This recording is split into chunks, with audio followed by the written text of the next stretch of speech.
Welcome everyone. I'm Lisa Harrison, and today I am joined by David Gallup, President of World Services or World Service Association, based in Washington. So welcome, David. Thank you. I'm so glad to be here. Thank you so much for this opportunity. I'm glad too. I mean, I was very excited when I came across the work of Garry Davis and the World Service Organization. And unfortunately, for everybody's benefit, Garry passed away in 2013, but you are the next best thing. So now, rather than me sort of reel off, from a press kit, I'd rather really hear it from you, because you probably know the story of Garry, the man, and the organisation better than anybody. The organisation, I know, was founded in the wake of World War II, back in the 40s. And we have seen any number, especially in the century, the last 15, 16 years, so many organisations, collectives, groups, attempts come and go. The fact that this one is still around is very impressive. And we are also dealing with this cognitive dissonance between what we see as a nefarious agenda by proponents like the Bush family saying things like one world government, new world order. Right. We've got the Pope, who most non-Christians don't really trust very well, calling for one world religion. We've got one world currencies. So on the one hand, that's being promoted, and we know that doesn't sound like a good thing. It's the version that's being put forth is not very positive. So even though they say that's what they want, on the flip side, there's also a huge push to create separation and division. Yes, let's all come together and create one world, but push patriotism, push division amongst religions, push international pressure and strain amongst nations. And all this huge cognitive dissonance is what has resulted. But I think everybody in their hearts knows that the answer is, in fact, unity and coming together. Sure. I think that the powers that would like to think they are terrified of the idea of us actually coming together and unifying, especially under a banner that is of our own creation. So having said all of that, Garry the man,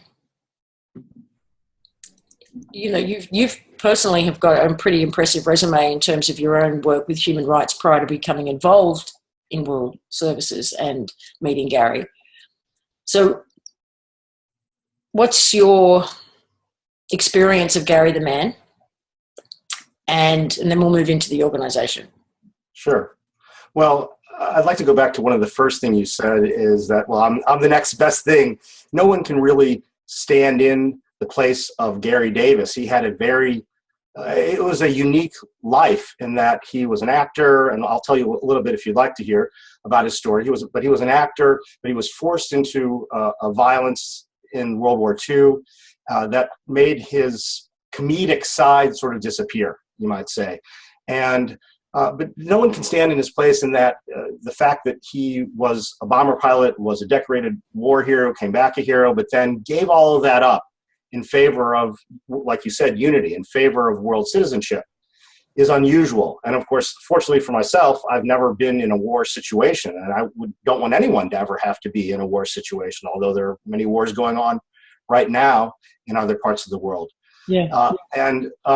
So although I can't speak from the voice of a former bomber pilot, for example, I can speak for the voice of the voiceless, who, as a human rights lawyer, I've been helping to represent and advocate on their behalf for many, many years now. But what Garry would say is, David, he would say to me, David, and then of course to everyone listening, it doesn't matter if anyone can't be Garry Davis or stand in his shoes. Actually, everyone can, because that's the whole point of the idea of world citizenship, that we are all world citizens. In fact, not long, it was just a few weeks before Garry died in 2013, he said, David, people always come to me and say, Garry, you're an expert. You know what you're doing in this field. Please do this for me. Make this happen. Make this war go away or whatever. And he said, David, I think I'm going to have to die, really, for everyone to then take on the mantle and legacy of being a world citizen. If I'm still here on the planet, they're going to ask me to do it. But what I want everyone to know is that each of us are already world citizens by birth. And in fact, it is our planet. We have rights and duties to each other. We have rights and duties to the planet. And we have, in a sense, our own sovereign power to choose our own political allegiance, which means we don't have to be only allegiant to one particular country or state, but we can see the whole world as our country. The world is my country. I mean, his autobiography, My Country is the World. Nice. This really tells his whole story. So he wanted people to know that we can all be world citizens. You don't have to renounce like he did. I mean, he said, David, and I say it like this because he was always telling me stories. Oftentimes on my ride home from work at night, we would talk. That would be the one time during the day when we really had a chance to chat, because during the day, people were calling from all over the world with serious issues. We had to quickly come up with a legal solution, a strategy to resolve their problems. So oftentimes Garry and my conversation would be on my ride home, on the bus, the metro, or in my car, talking to him and saying and discussing the day. And he would say, David, you know that we've got to each stand up to be world citizens. And he said, I renounced my citizenship so that no one else would ever have to give up any lower level allegiance, so that no one would ever have to renounce their citizenship. In a sense, he was, you might say, almost like a martyr for the cause of world citizenship or for the world citizenship movement. Basically, all he would say is, from then on, when people were afraid, like you talked about, sort of the fear, the cognitive dissonance, the fear of a new world order or some kind of total global dictatorship, he would always say, well, look, it's our world. No one likes government, right? We would all like to be living freely without any laws, just doing what we want. But we know that to live together, having a social compact or contract, if we want to live together peacefully, your rights end where mine begin, or mine end where yours begin. So he wanted people to know that we can claim our world citizenship status without having to give up any lower level allegiance. And maybe while I'm talking about this, I should focus on it because I might forget to mention it later. So it's really important that I say this now.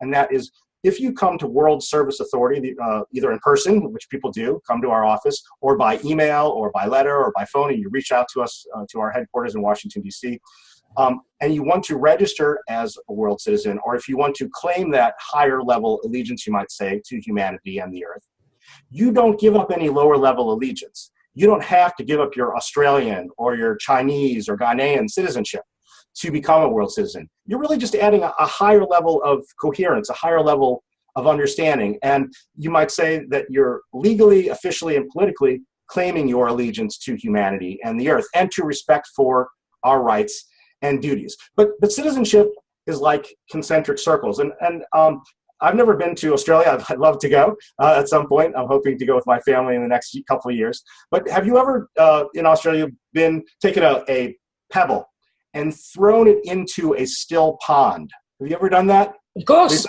Yeah. Okay. What happens when after you drop in the pebble? What do you see? The ripples. Yes, exactly. You see what I would call are concentric circles. The ripple is a circle around where you dropped in that pebble. And citizenship is like concentric circles, in that first you're a citizen, I would say, of your family, first and foremost, because that's who gave you life and who gives you hopefully sustenance and education and information. First, your family. Then you're a citizen of your town or city that you live in. Then it gets bigger, like those ripples, like those concentric circles. You're a citizen of your, you might say, region, of your hemisphere, of planet Earth, citizen of the Milky Way galaxy, and citizen of the universe, and if there is such a thing, citizen of the multiverse. So we're always citizens of each of those things at the same time, and you don't give up being a citizen I live in Maryland, right outside of Washington, D.C. So you might say I'm a Marylander or a Maryland state citizen, but I'm also a citizen of my family, my Gallup family, but I'm also a citizen, you might say, of America or the Americas, and a citizen of the Western Hemisphere, if you want to call it that, a citizen of the Earth.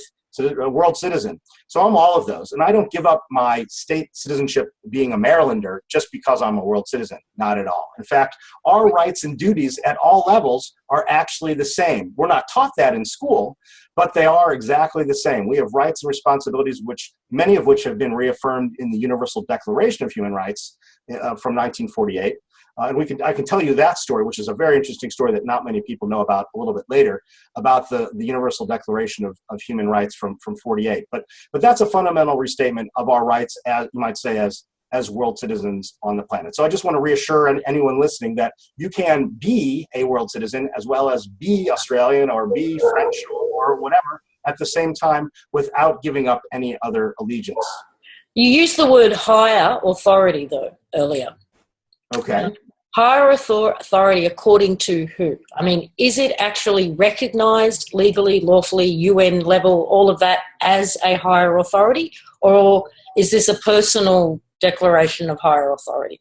Okay, well, so when I say world citizenship comes from a higher authority, I mean it comes from our innate and unalienable, and I use the letter U, unalienable versus inalienable, because unalienable, which was used in the Declaration of Independence, it means that you can't give them away, you can't sell your rights, and innate means you are born with them. So a higher authority really is our rights, not the UN, not even international law, not declarations or treaties. I'm actually saying what you and I and every human being are born with, that's the higher authority. Because we the people are the authority. And that's what Garry Davis was always trying to get across to people, is that we as the world citizens are the sovereigns. We are the authority. In fact, even though nation states claim so-called sovereign authority, where do they get that authority? If you've ever read any national constitution, and I've read, probably about 100 or 150 constitutions I've read. Some I read in law school, some I've read since working at World Service Authority. But every single constitution, with the exception of one, says that it's the will of the people. We, the people, are the source of the power or the authority of government. And the one that doesn't is the one from Saudi Arabia, which puts that authority in God. And you might say that humans are the emissary of God or the supreme being, whatever you might want to call that entity, on planet Earth. So it still means that we, the people, are the sovereigns. Now, sovereignty or sovereign sometimes gets a negative connotation nowadays because, well, certainly at the national level, there is a lot of negativity to the idea of sovereignty, because that means that a government can do what it wants to do. You cannot pierce the veil of national sovereignty, so governments can, with impunity, oftentimes violate human rights. So that might be the negative side of sovereignty when it's left to a level, the national level, where some governments are extremely powerful and have nuclear weapons, and other governments are very weak and economically poor and are having troubles to compete in this sort of structurally violent international system. Whereas sovereignty on the positive side would be an understanding of the power that you and I, that we all have as individuals, to choose our own political allegiance, to choose who or to what we give our authority to. So we're giving our authority, and that higher authority is really us. It's you and me, and it's our rights. But in the real world, whether you're dealing with the local cop, in a court, the government at a federal level, you try claiming your sovereignty. There's people in prison right now who'll tell you that doesn't work. I know. In fact, we deal with some of those people who contact our legal department, our legal advocacy department, for free. So I do know that does occur. People need to know that when I talk about sovereignty and claiming your sovereignty, I mean affirming your rights and responsibilities, not in a revolutionary way that is violent, but in a peaceful way, using nonviolent techniques like Rosa Parks or Mahatma Gandhi or Martin Luther King might use. Those kinds of nonviolent techniques for claiming our rights. And certainly coming together as world citizens and creating the global governmental institutions beyond the nation state, which is one of the main functions of World Service Authority, is a way that we can claim our sovereignty. But once again, everything, and I like to raise my pen here, everything is done through the power of the pen, not the power of the sword. So of course, it may seem slow. In fact, it is slow. It angers me that there's wars going on in Syria and Central African Republic, in Yemen, you name it. These wars are going on, and the nation-state system either turns its back to it or throws up its arms and says, well, there's nothing we can do, sorry. Well, what about all the creation and weaponization of the planet? Why are these wars going on? Because there are bombs and military planes being built.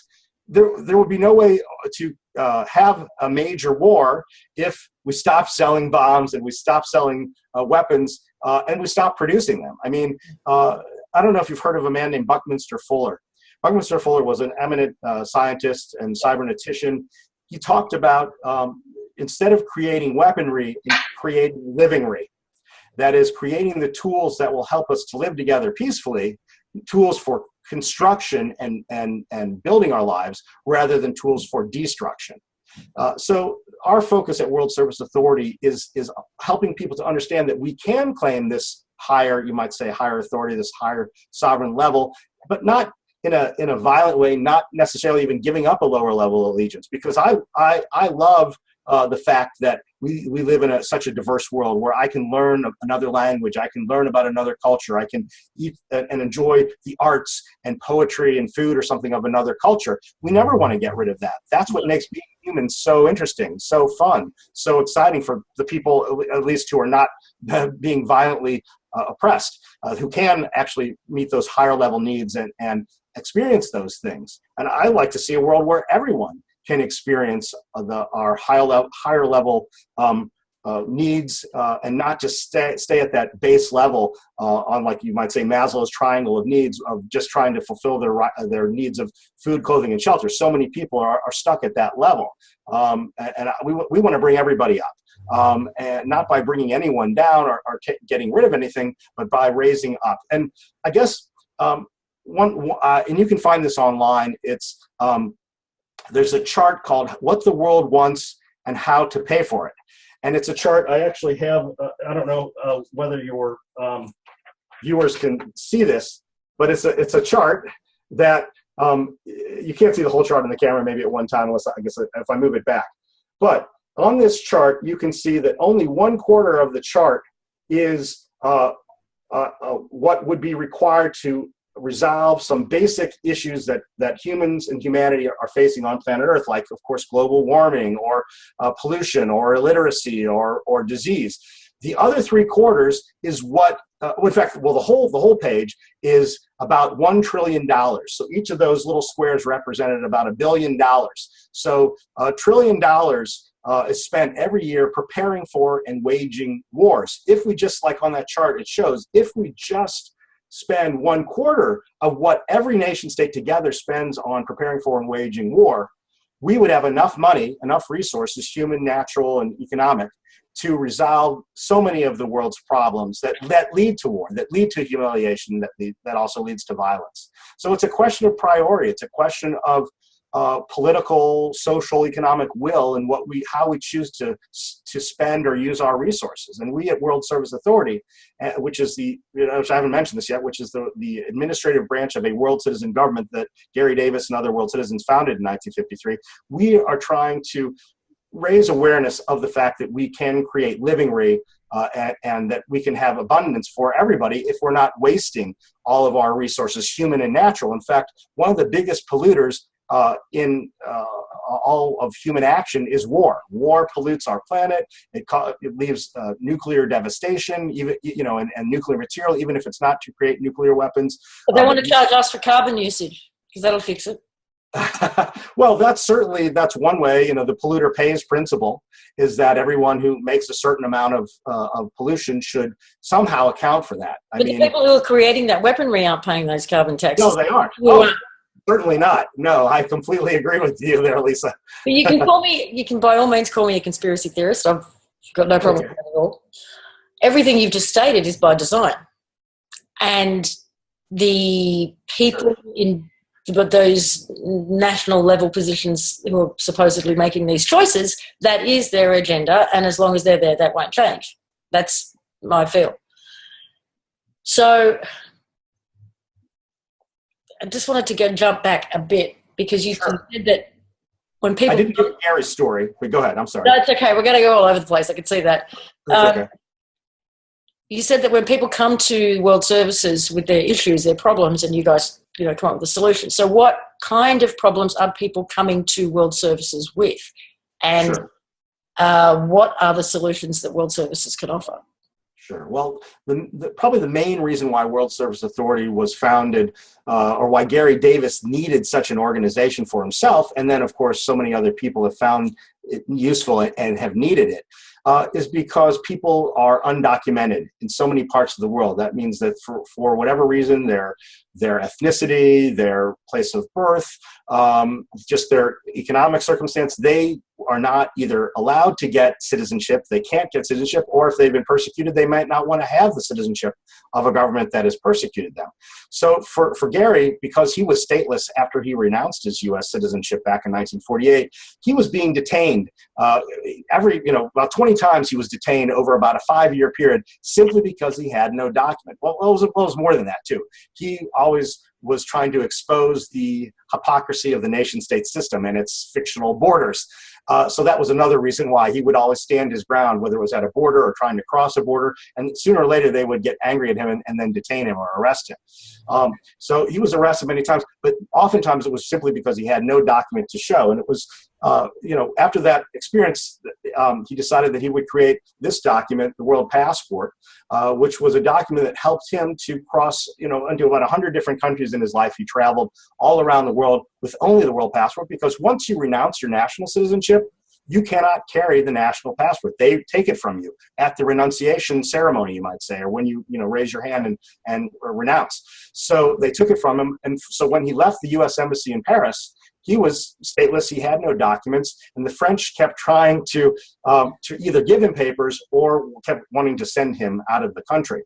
So it was about 6 or 7 years later, in 1953, when he created the World Citizen Government in Ellsworth. It was founded on September 4th of 1953 in Ellsworth, Maine, and then World Service Authority on January 1st of 1954 was created as its administrative branch to provide the documentation services that we continue to provide today, but not just a World Passport. We also issue a World Identification Card, a World Birth Card, and a World Birth Certificate, a World Citizen Card and Certificate, an International Exit Visa, Residence Permit, World Political Asylum Card, World Marriage Certificate. For people in the professional media, such as yourself, you can request a World Media Association Press Card, which affirms the right to freedom of expression for everyone in the media and for the public to be able to also participate in media. And those are the majority of documents that we issue that are identification or travel related. So that was, for many years, one of the main functions. I came to World Service Authority in 1992. This is my 25th year at the organization, to actually establish a full-fledged legal department.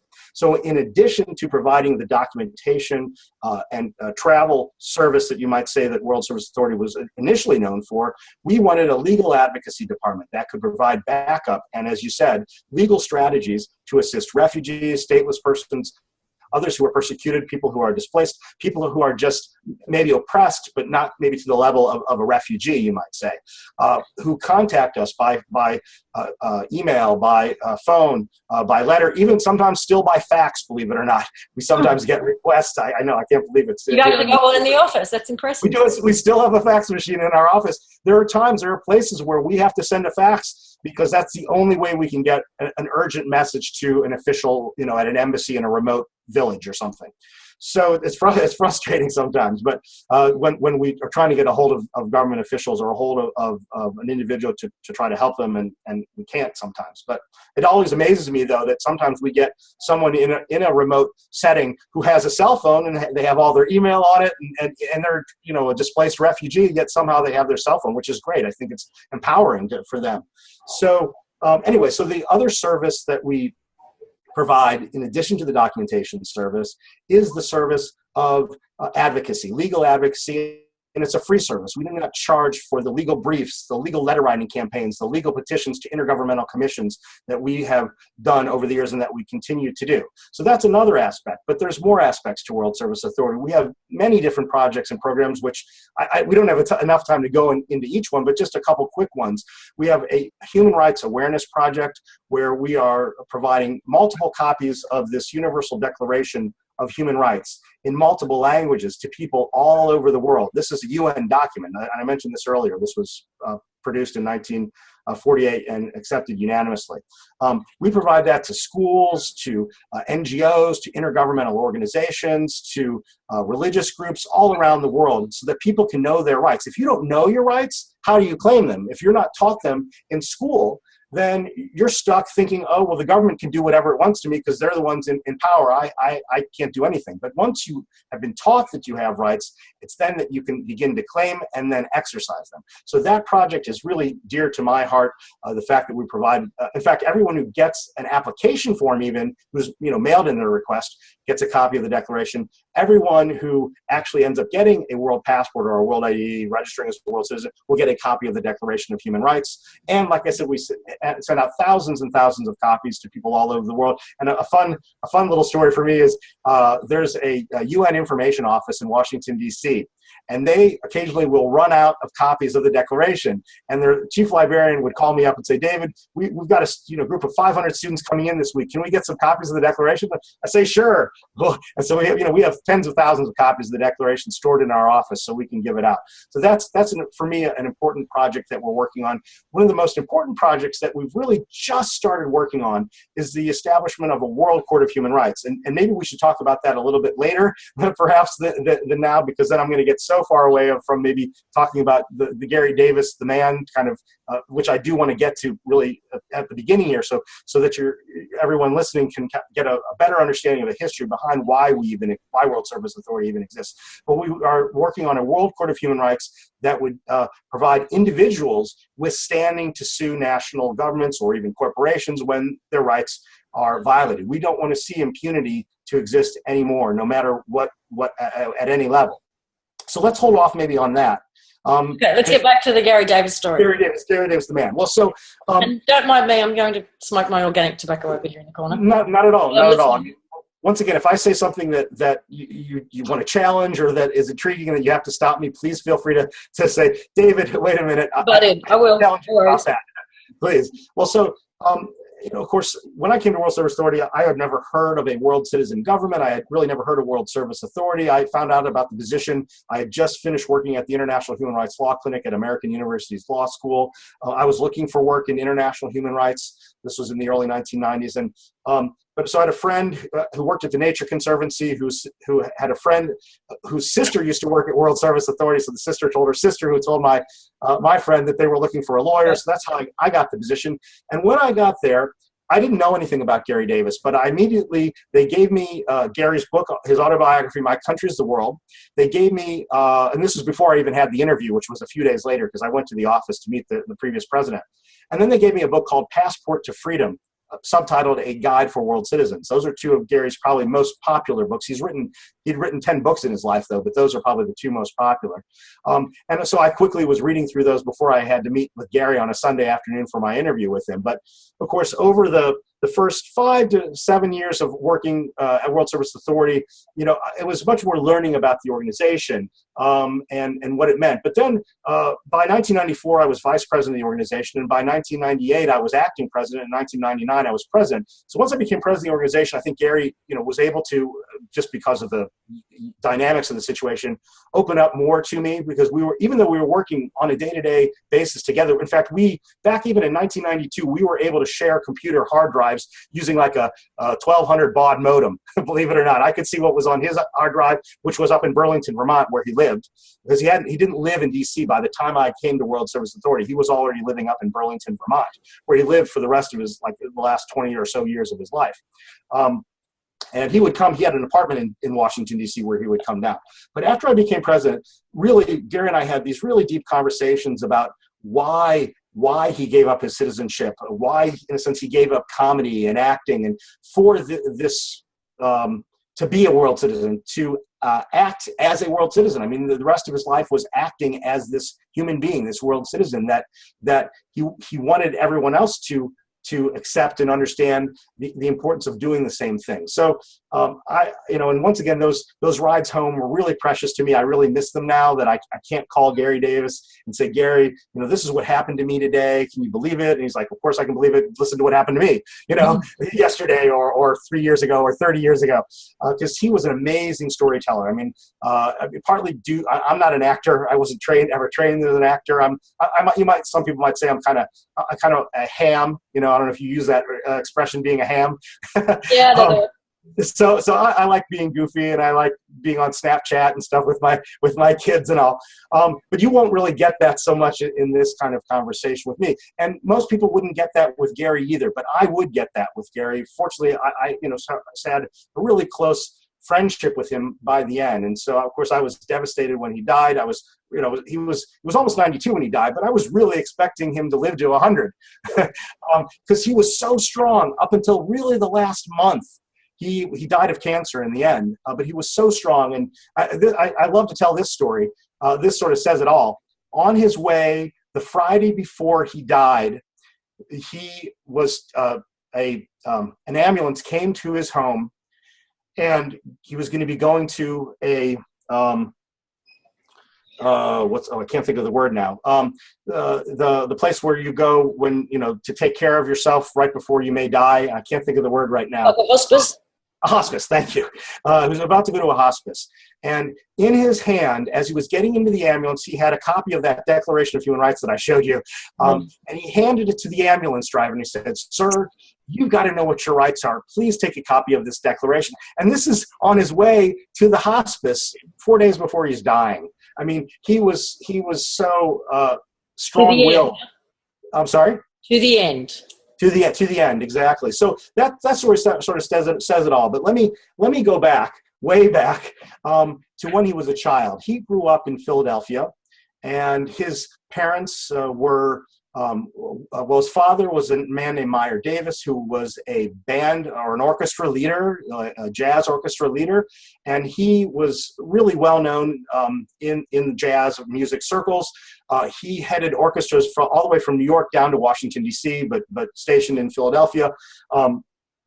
His mother was a socialite, and she did things for the community because they were wealthy. She had time to spend on helping people in her community and working for good causes. She was also a musician herself. She played the piano and she sang, and so both parents were very musical and interested in you might say being before the public. So of course Garry and his brothers and sister were also, in a sense, very much into acting and music and all. And Garry really wanted to be an actor on Broadway. That was really his ultimate goal, you might say.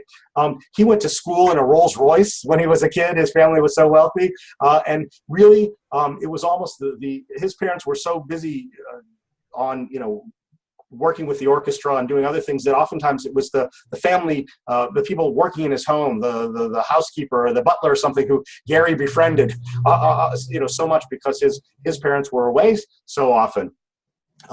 So he had the acting bug from when he was very young. In fact, well-known individuals, people who may not know these people anymore, but people like Bob Hope and Jimmy Durante and other actors would come to the Davis household, and Garry and his sister and brothers would do little skits and little performances, when they were 10, 11, 12, in front of all these well-known actors and musicians. So he loved it. Well, so he did go to acting school, and then he got a break to be an understudy in a play on Broadway, a play with Danny Kaye, who also people may not know who he is anymore, but Danny Kaye was a really well-known actor back in the the 40s, 50s, 60s.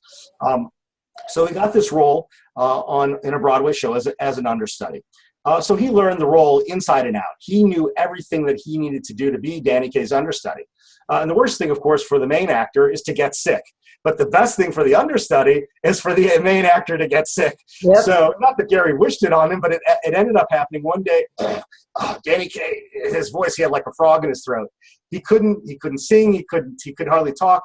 So the producer of the show called up Garry and said, "Garry, you're on." Gary's like, "What? What do you mean?" He's like, "Danny's sick. You're on tonight. You better get down here." And the only thing that Garry could say is, "Oh my God, I hope my hair is clean." So he better take a quick shower to wash his hair before the show. So he went on to do this one show, and everyone in the audience loved him. He got 13 curtain calls. You know, he came out in front of the audience. They kept cheering and cheering. Oh, this one show really made his acting career. And he loved it. This was the kind of love from the audience that Garry, even when I knew him, he loved an audience. He loved interacting with an audience. He felt their love and needed their love. And that's something that a lot of people who may not know about Garry Davis, the man, is that desire for the love of the audience and the love of making the audience happy, of making the audience laugh. I mean, that's really what he wanted to do with his life. But this is where the sad part comes in, and everything sort of comes crashing down. And then you sort of see, a frown on my face here is Garry's brother this was right around World War II, and this was about 1941, 42. Garry's brother had enlisted in the Navy, and they got a telegram that Garry's brother, Meyer Davis Jr., his warship had been hit by a German submarine, and the ship was blown to smithereens, and his brother was killed. And that, when that happened, this is Garry. I mean, he was devastated. He didn't know what to do. He loved his brother. He and his brother wanted to be a comedy team like the Marx Brothers or something, and become famous writing scripts and movies and comedy movies together. But then this all came crashing down in one bomb on his brother's ship. He didn't know what to do. I mean, he was like, well, now what do I do? So the first thing that came to mind is enlisting and going to bomb the war factories of Nazi Germany, Hitler's war factories. And he said, okay, they destroyed my brother, I'm going to destroy them. It's almost like a vengeance, that people get when they put on them, maybe even before they put on the military garb. But to be able to be that soldier, to be able to have that sort of hard face, you have to dehumanize your enemy. You have to think, oh, they're horrible, and how could they do this? So I'm going to make them pay. Pain can do that to you. How can they do that to you? Exactly. Pain can do that to you. Oh, a plane? Pain. Pain. Oh, pain. Oh, yeah, pain. Oh, sorry. Pain. Oh, yeah, the pain that he felt in his heart from his brother's death is what did this to him. And so he enlisted, he became a bomber pilot, but it was up in that plane when he was actually a bomber pilot and flying over towns in Germany and in Belgium when he realized, oh my God, what am I doing here? I am dropping bombs that are killing not just, military combatants, but civilians, people who I might have been putting on a show for if we weren't at war. People who had lovers and people who had parents and children, and I'm killing them. How could I do this? How could my government and my country make me do this? He was inflicting the same pain. Exactly. Yes, exactly. And he struggled over a few years here because once on one of his missions, his airplane was bombed and had to crash land in Sweden, and he was in an internment camp from which he escaped. And finally, when he came back to the States, he was really disillusioned. He was looking for some answer, and he read a book called Anatomy of Peace by Emory Reeves, and it was a bestseller back in 1945. This book, and the main purpose of this book was Anatomy of Peace was to debunk all of the isms, capitalism, communism, socialism, nationalism, religionism, all in favor of, like you started the show with, human unity. All in favor, get rid of everything else and just think of human unity. Or as Emory Reeves said, there is no first step to world government. World government is the first step. That is, we should come together as one human family so that you can't kill someone on the streets of Berlin and come home a hero. Why do we allow people in wartime to kill, but any other time it's murder? There's something inherently wrong with the international humanitarian law that says war, it can be valid. And especially in the nuclear age, global war could be total omnicide, total global destruction. Well, so for Garry, he read this book, and he heard about a young man who had gone to Germany to actually rebuild the churches. This is after the war. Had gone to rebuild some of the churches and had given up his national citizenship to do so. And he thought about that, and he said, wow, An American had gone back to Germany to do that. I think it was an American. I have to look that up. I'm not sure, but I think it was an American who had done this. And Garry was not only impressed with what he read from Emory Reeves in Anatomy of Peace, but what this other young man had done. And he said, I don't have any comedy left in me. The pain, like you said, the pain is all that's enveloping my body. If I want to get rid of that pain, I need to relinquish what's forced me to cause pain to others and what caused pain to me. And that is, in his mind at that point, was the nation state system that forced him into that military uniform, that forced him to drop bombs on people. So that's when he got the idea, okay, well, I will fly to Paris, because under the Immigration and Nationality Act of, I think it was it may have been 1941, I can't remember now, or 1938, it said that one of the ways to renounce your citizenship legally is to be sworn a statement before a consular officer in a foreign country. That is, you can't renounce in the United States or in your nation state. You have to be in another country before a consular officer. So he went to Paris. He knocked on the door of the U.S. Embassy. And he went to the person in charge, and she said, "Oh, Mr. Davis, what are you doing here? You're decorated bomber pilot. What's up?" So he's like, "Well, I'm here to renounce my citizenship." She's like, "Well," and in the meantime, Garry had told his family what he was going to do, and his father was urgently telexing, because of course that was the top technology back then, telexing them, sending a gram saying, don't let him do it, telegram, don't let him do it. He's what they used to call shell shocked. Now we would call it PTSD, post-traumatic stress syndrome or disorder. Don't let him do it. He's got a great career ahead of him as an actor, please. So, of course, the embassy officials, especially coming from a well-known, orchestra leader like Meyer Davis saying, don't do it. She was going to follow what he said, not what Garry wanted. She's like, "Garry, calm down. It's okay. Come back in a few days." Okay. So Garry was like, he's angry. He's like, okay, they're playing games with me, but he left. He came back a few days later, and he's like, "Well, I'm here to renounce." And she's like, "Oh, I thought you would have changed your mind by now."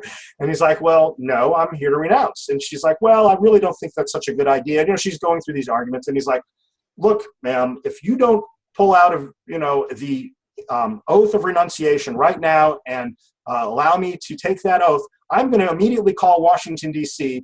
and tell your superiors in Washington that this is dereliction of duty, and you're not doing what you're supposed to do as a sworn officer of the United States government." So she said, "Oh." So then she opens her drawer and she's like, "Okay, where's the paper? Okay." She finds the oath of renunciation. He raises his hand and he's given the oath of renunciation. He has to hand in his U.S. passport. And as I said before, and then he legally, officially, politically renounced his American citizenship. The second he stepped out of that door in Paris, he was in France illegally. He had no documents. And this is where the whole story really sort of becomes fun, because it was a challenge for Garry to even live in Paris, to even live in France with no documents. He kept getting detained, or like I said, they kept trying to paper him.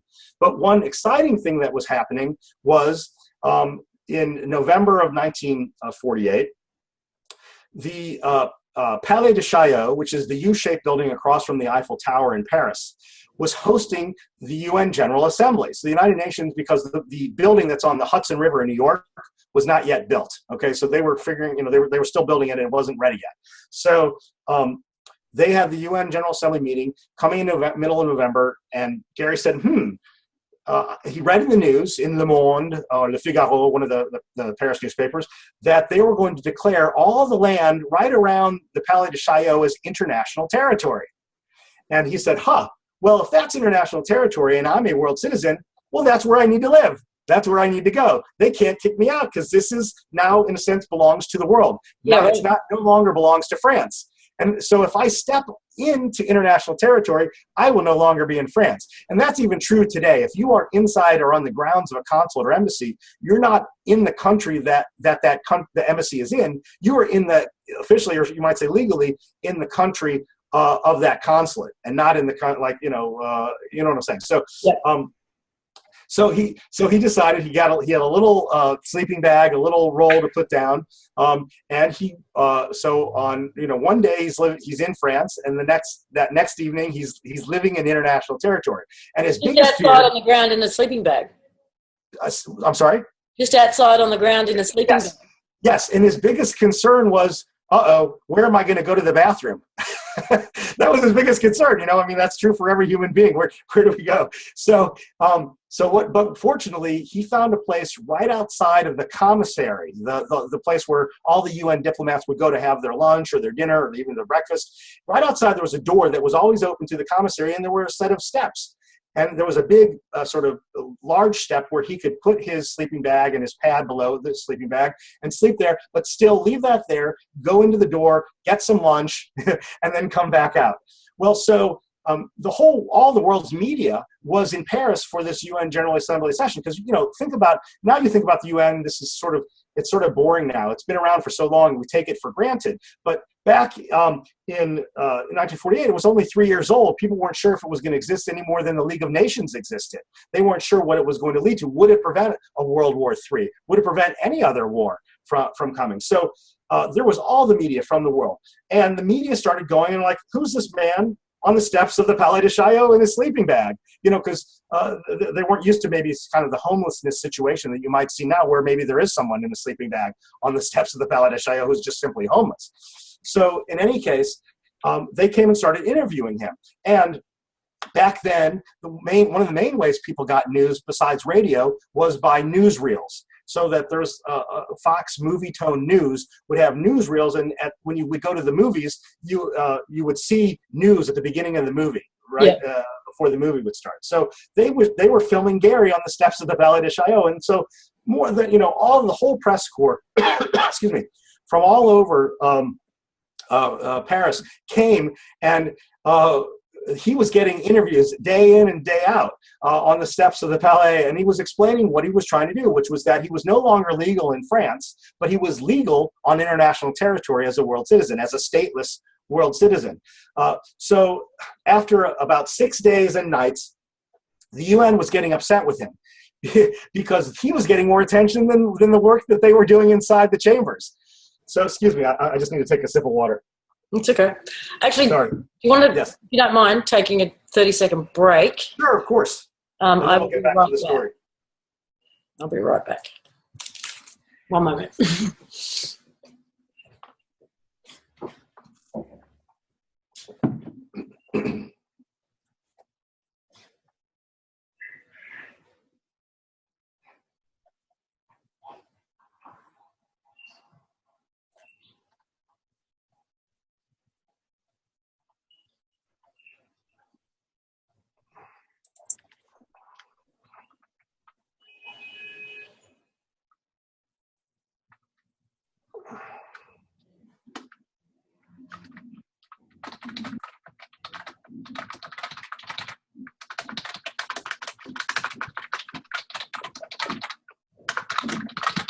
I'm just taking a little note here to write to one of the people in the chat group. In fact, I can answer that real quick. I was noticing during the break. Is this okay? Are we still recording? Yeah, no, go. Okay, good. Yeah. So someone had asked, well, how many people will it take to have world citizenship recognized or understood? How many people will it take to really have this idea come to the fore? Wait, hold on. I need to okay, good. And one way to answer that is everyone who claims the highest level of status as a world citizen is putting a dent in the armor of the nation state. And of course, right now we've been adding citizens, you might say, geometrically, 1 + 1 + 1. And one of our biggest, if we had to talk about frustrations or biggest downfalls, you might say, is that we haven't yet had the capacity to build our base of world citizens, you might say, exponentially. That is, 1 + 2 + 4 + 8 + 16, 32, etc., and doubling and quadrupling. Once we can do that, then that will be when I think the idea of a world citizenship as a valid legal status will be accepted and will be understood. And I would like to get to that point, the valid legal status of world citizenship, but in a moment. I'd like to finish Gary's story first. Okay. So just really quick, get back to Gary the man. The second he stepped out of the U.S. Embassy, like I said, he had nothing. He had nothing to identify himself, no documents. I finished that. I'm sorry. I was talking about him. They were getting annoyed with him because he was right.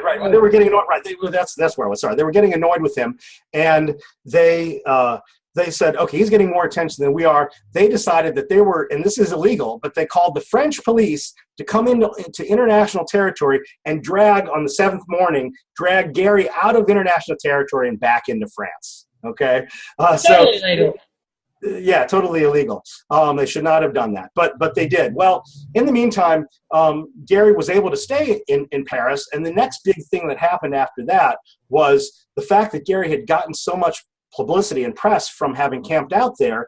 All the famous French intellectuals like Jean-Paul Sartre and Albert Camus and the expatriate Americans like Richard Wright and other people were coming to Gary's side, creating a solidarity committee, or in French, Comité de Solidarité. And they said, look, Gary, what you're trying to do to stand up in the face of the nation-state system is so important to unite humanity, not just the squabbling of the states that's occurring in those chambers, but to bring us all together as human beings. So they created this Comité de Solidarité, and then had to decide, well, okay, what are we going to do next? So Gary started giving speeches. So he gave a speech at a place called the Salle Pleyel, and there was probably about 10,000 or so people at that speech. But then, and this is what's really exciting and an interesting part of this story that not many people know about, but on December 9th of 1948, he had a speech at a place called the Vélodrome d'Hiver, which was their big sports arena. It doesn't exist anymore, but their big sports arena in Paris, their biggest, I guess. 20,000 people, war-weary Europeans showed up, not just French, but people from all over Europe came to hear Garry Davis speak, to talk about world citizenship. And he said, and I'm translating, I guess, from his French, because he said it in French. He's like, we have no illusions of the difficulties that lie in front of us, but we have to choose between those difficulties and the massacre of war. And then he ends his speech basically saying, I've chosen, and I chose, unity of humanity and dealing with those difficult choices. So he gave that speech. And what's interesting, though, the few weeks before that speech, the Russian government had said that they were going to veto give a no vote on the Universal Declaration of Human Rights. They were going to give a no vote, and of course, if the Russians gave a no vote because they are a permanent member of the UN Security Council, that would mean that the Declaration of Human Rights, despite years of work to create it, would just go away, and it wouldn't exist, and then people wouldn't maybe know what their basic rights are. But because Gary had that meeting, and the Russians and several other countries saw the power of this one individual and the power of demanding for respect for human rights, instead of saying no, they simply abstained, which allowed on December 10th, the very next day, which was when the vote was occurring, for the Universal Declaration of Human Rights to actually be passed and mandated. Now, every single UN member state, and even we would argue non-members, are obliged to uphold that declaration under customary international law, that they should and always respect the rights in it. Now, do they? Of course, that's another issue, but they are supposed to respect the rights in that declaration. So those events back in 1948 led Gary to decide that he was going to go on basically a worldwide trip promoting, you might say, world citizenship, which he started to do. And of course, like I said, he was traveling to many places and he had no documents. And on one trip, he met a guru from India, Nataraja Guru. And Gary learned a lot about Eastern philosophy and about unity and diversity and holism and geodialectics. All terms that you might say that help us to see beyond or to transcend the sort of diametric poles, good and bad, or hot and cold, or food and hunger or something, to transcend them. Like a world citizen you might say is like the equal sign between two parts of an equation. And if you can be that equal sign, you can look out, but you can also look above and beyond, below and beyond that equation to see what else is around there, to come up with a holistic understanding of the situation around you. So Garry was, I'm sorry? Nicely said. Well, yeah, thanks. So Garry actually had two gurus in his life, and this will get me back to Garry the man and his story about, how he created the world passport. Garry had two gurus. His first guru was Nataraja guru, in South India. Garry told me this story once about how he and his guru were sitting, like a yoga style, cross legs, right in front of a pond. And the Nataraja guru turned to Garry and said, "Garry, what's on the other side of that lily pad?" And Garry had to think and say, "What's on the other side of the lily pad?" And his answer to his guru after a few minutes of contemplation was, "Nothing." And the guru was like, "Very good. You've been listening."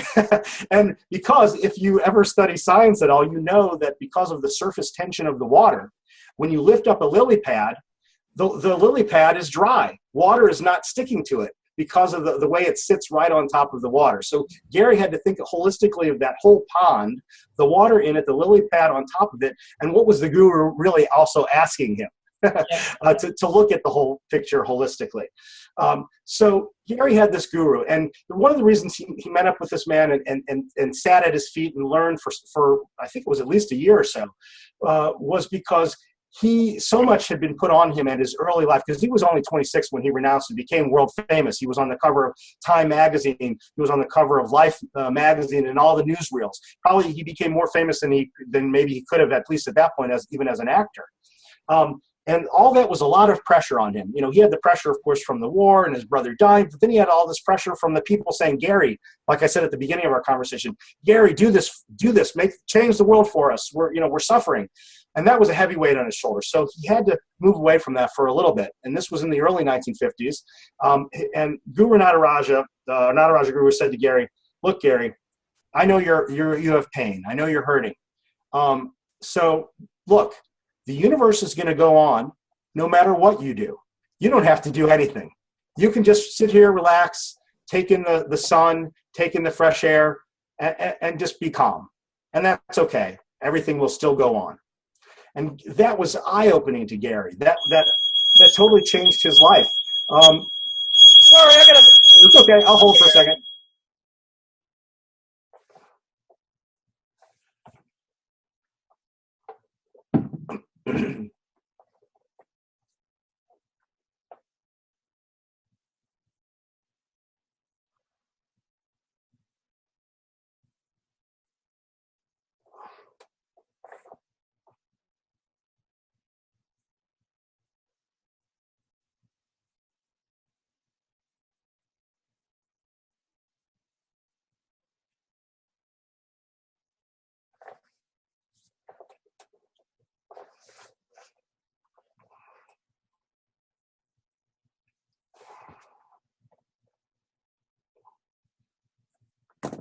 Okay, very weird. Okay, so is everything okay? Yeah, there's nothing. The smoke alarm went off. And there's nothing happening. Okay, well, I'm glad nothing's happening. Well, so just like I was saying, nothing is sometimes good. You don't have to do anything. Yeah. And so for Garry to have his guru tell him, "Stay calm, don't worry, you don't have to take on everybody's problems all the time," was freeing. He became free, and that actually also helped him get rid of some of the pain and humiliation that he felt for having been a bomber pilot, for having killed with those bombs. So he did that. But Garry Davis was not the kind of person who could sit still for very long. So finally, he did come back to New York. I think it was on one ship. He was deported back to the United States. He never regained or never ever claimed or wanted to have U.S. citizenship again. That's not to say. Back in, though. He never. They did let him back in. Although oftentimes he would sometimes wait at a border, sometimes they would detain him for a few hours to really figure out what they were going to do with him. I can tell you a little bit about that later, which was interesting, his different statuses. But so when he was sent back, he came into New York, and he met a man named Harry Jacobson. Harry Jacobson was originally, I think, from Sweden. He was a rough, kind of gruff, strong man, and he was a machinist. he was a tool maker, like he made a lot of tools out of metal and all. Yeah.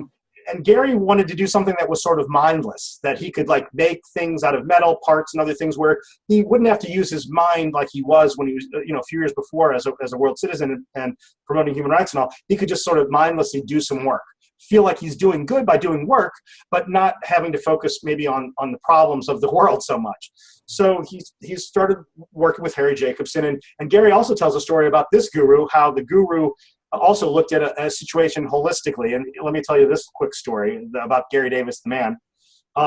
Garry was working in the machine shop with Harry Jacobson, and one day, stupidly, just not thinking, Garry picked up a really hot piece of metal without his proper glove on to move it to another table.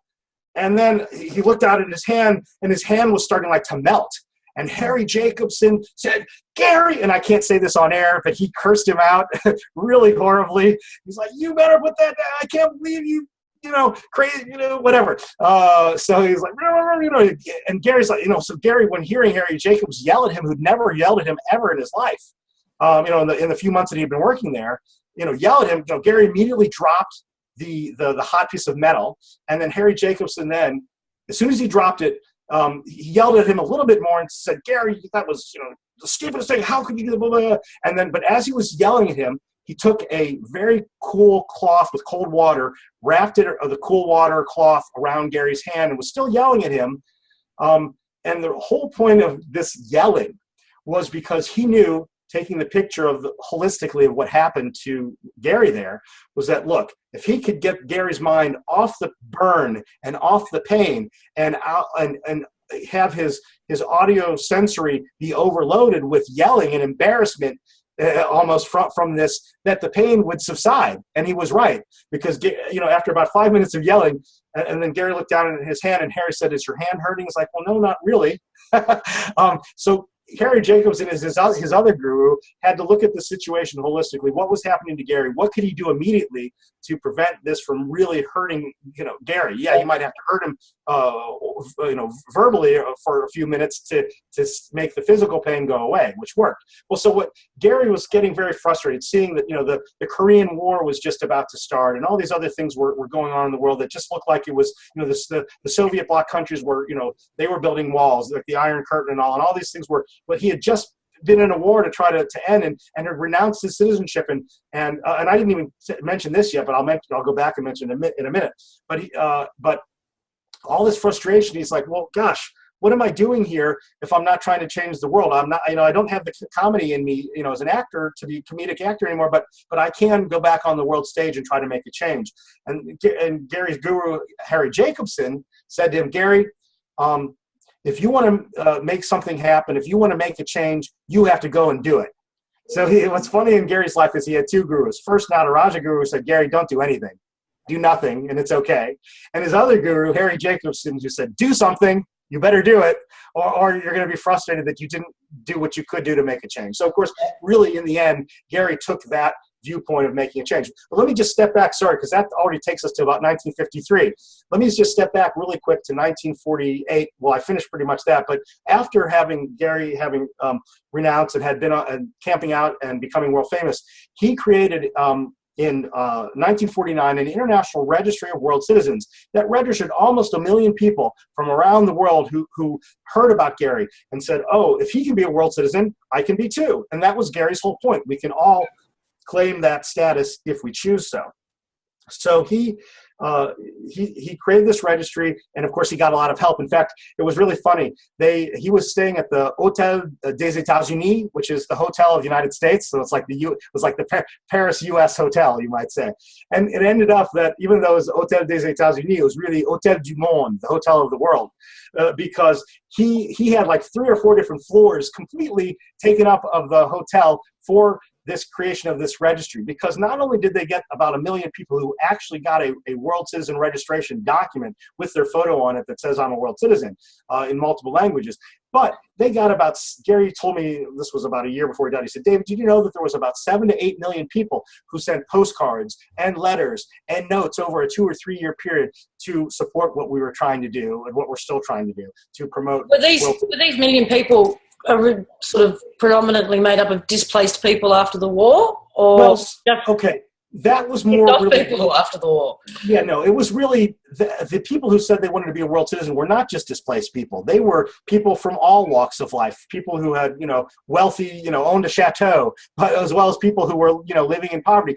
Just so many people were inspired by Garry Davis's story and what he did. He could have had the right, if Garry had not gotten out of acting, if he had stayed on Broadway. In fact, I didn't mention this, but he was given an opportunity to be on the first television show on CBS with Ray Bolger, who played the Scarecrow in The Wizard of Oz. I don't know if you knew that, and he could have been a really well-known, probably Oscar-winning actor if he had stayed in acting. He could have been a multimillionaire, and maybe if he had, he could have put his money into this idea. But like I said, he gave all of that up to be a world citizen, to play the part of a world citizen, but not just to play the part, but to really be it, to make it happen. So. Creating that registry was one way for him to raise awareness. And like I said, that was after having created the registry and working with them from 49 and 50. That was when he started traveling and went to India, and then came back to New York back in 53. And it was in 53 when he said, okay, I do need to make a change again. This is not enough. And me as a stateless world citizen, and I like to say this, Garry was not stateless. He was world full.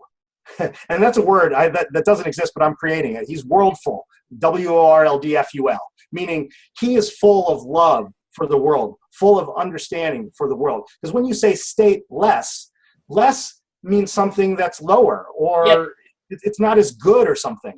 Whereas if you're world full, that means that you're encompassing something that's global, that's beautiful, that's greater than. It gives life, that sustains us. Yeah.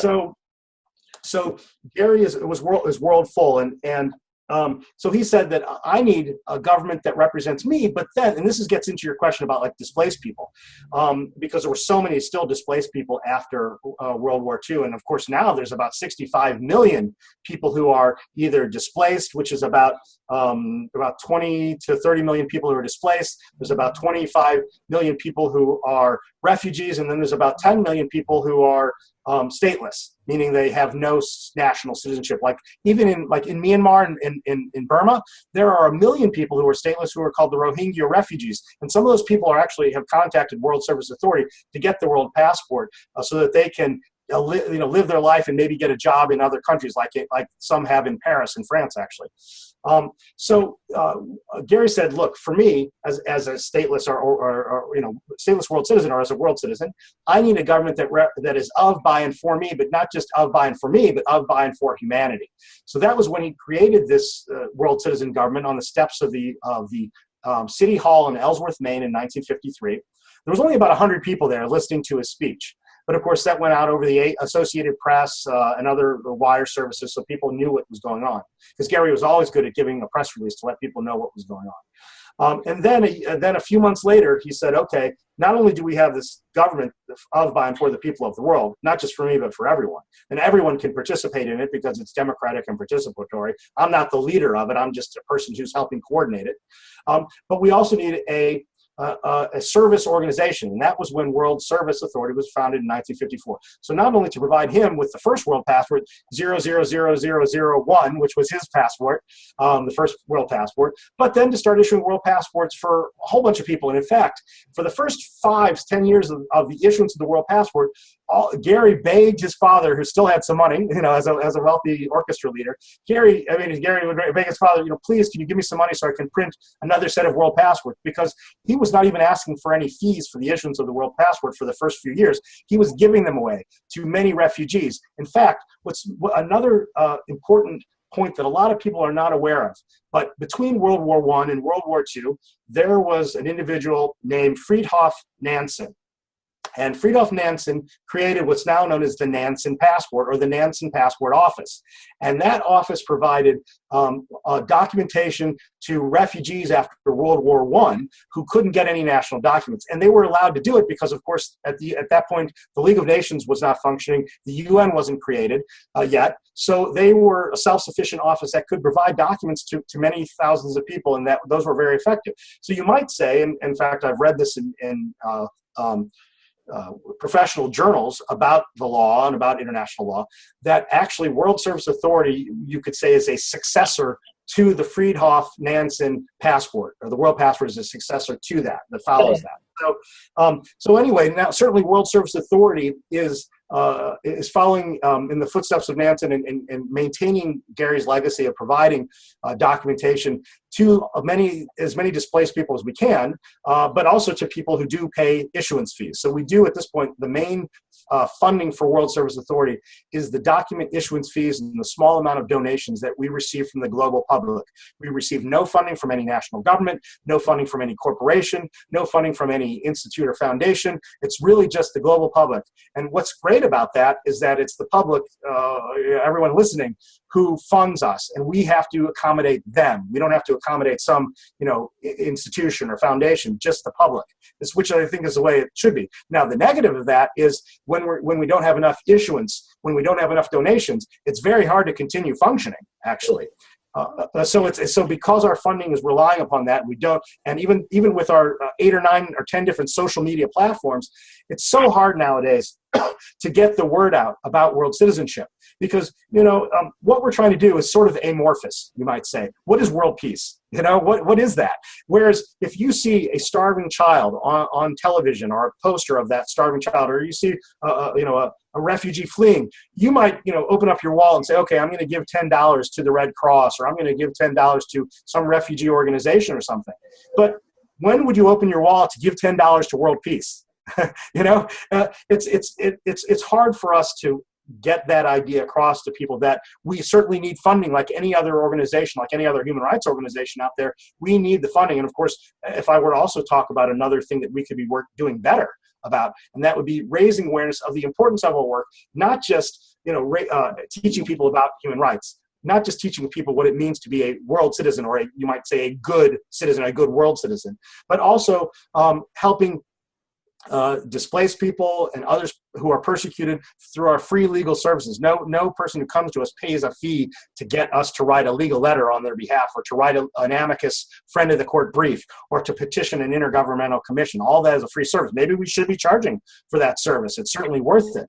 Usually the people in the position who require that service don't have the means. Well, oftentimes that's the case, exactly. So where do they go? And we don't want to say no to someone just because they can't give us a donation or they can't pay a fee. No, that's not our job. That's not our role. Our role is to help as many people as we can. And I mean, even the amount of people that we help, sadly, is just too few. I mean, there's too much pain, too much suffering going on in this world because we have not united as one human family, because we have said it's okay to kill the other, that we can dehumanize other people because they don't think like us, they don't look like us, they don't talk like us, or whatever. I mean, whatever other reason we classify or separate ourselves.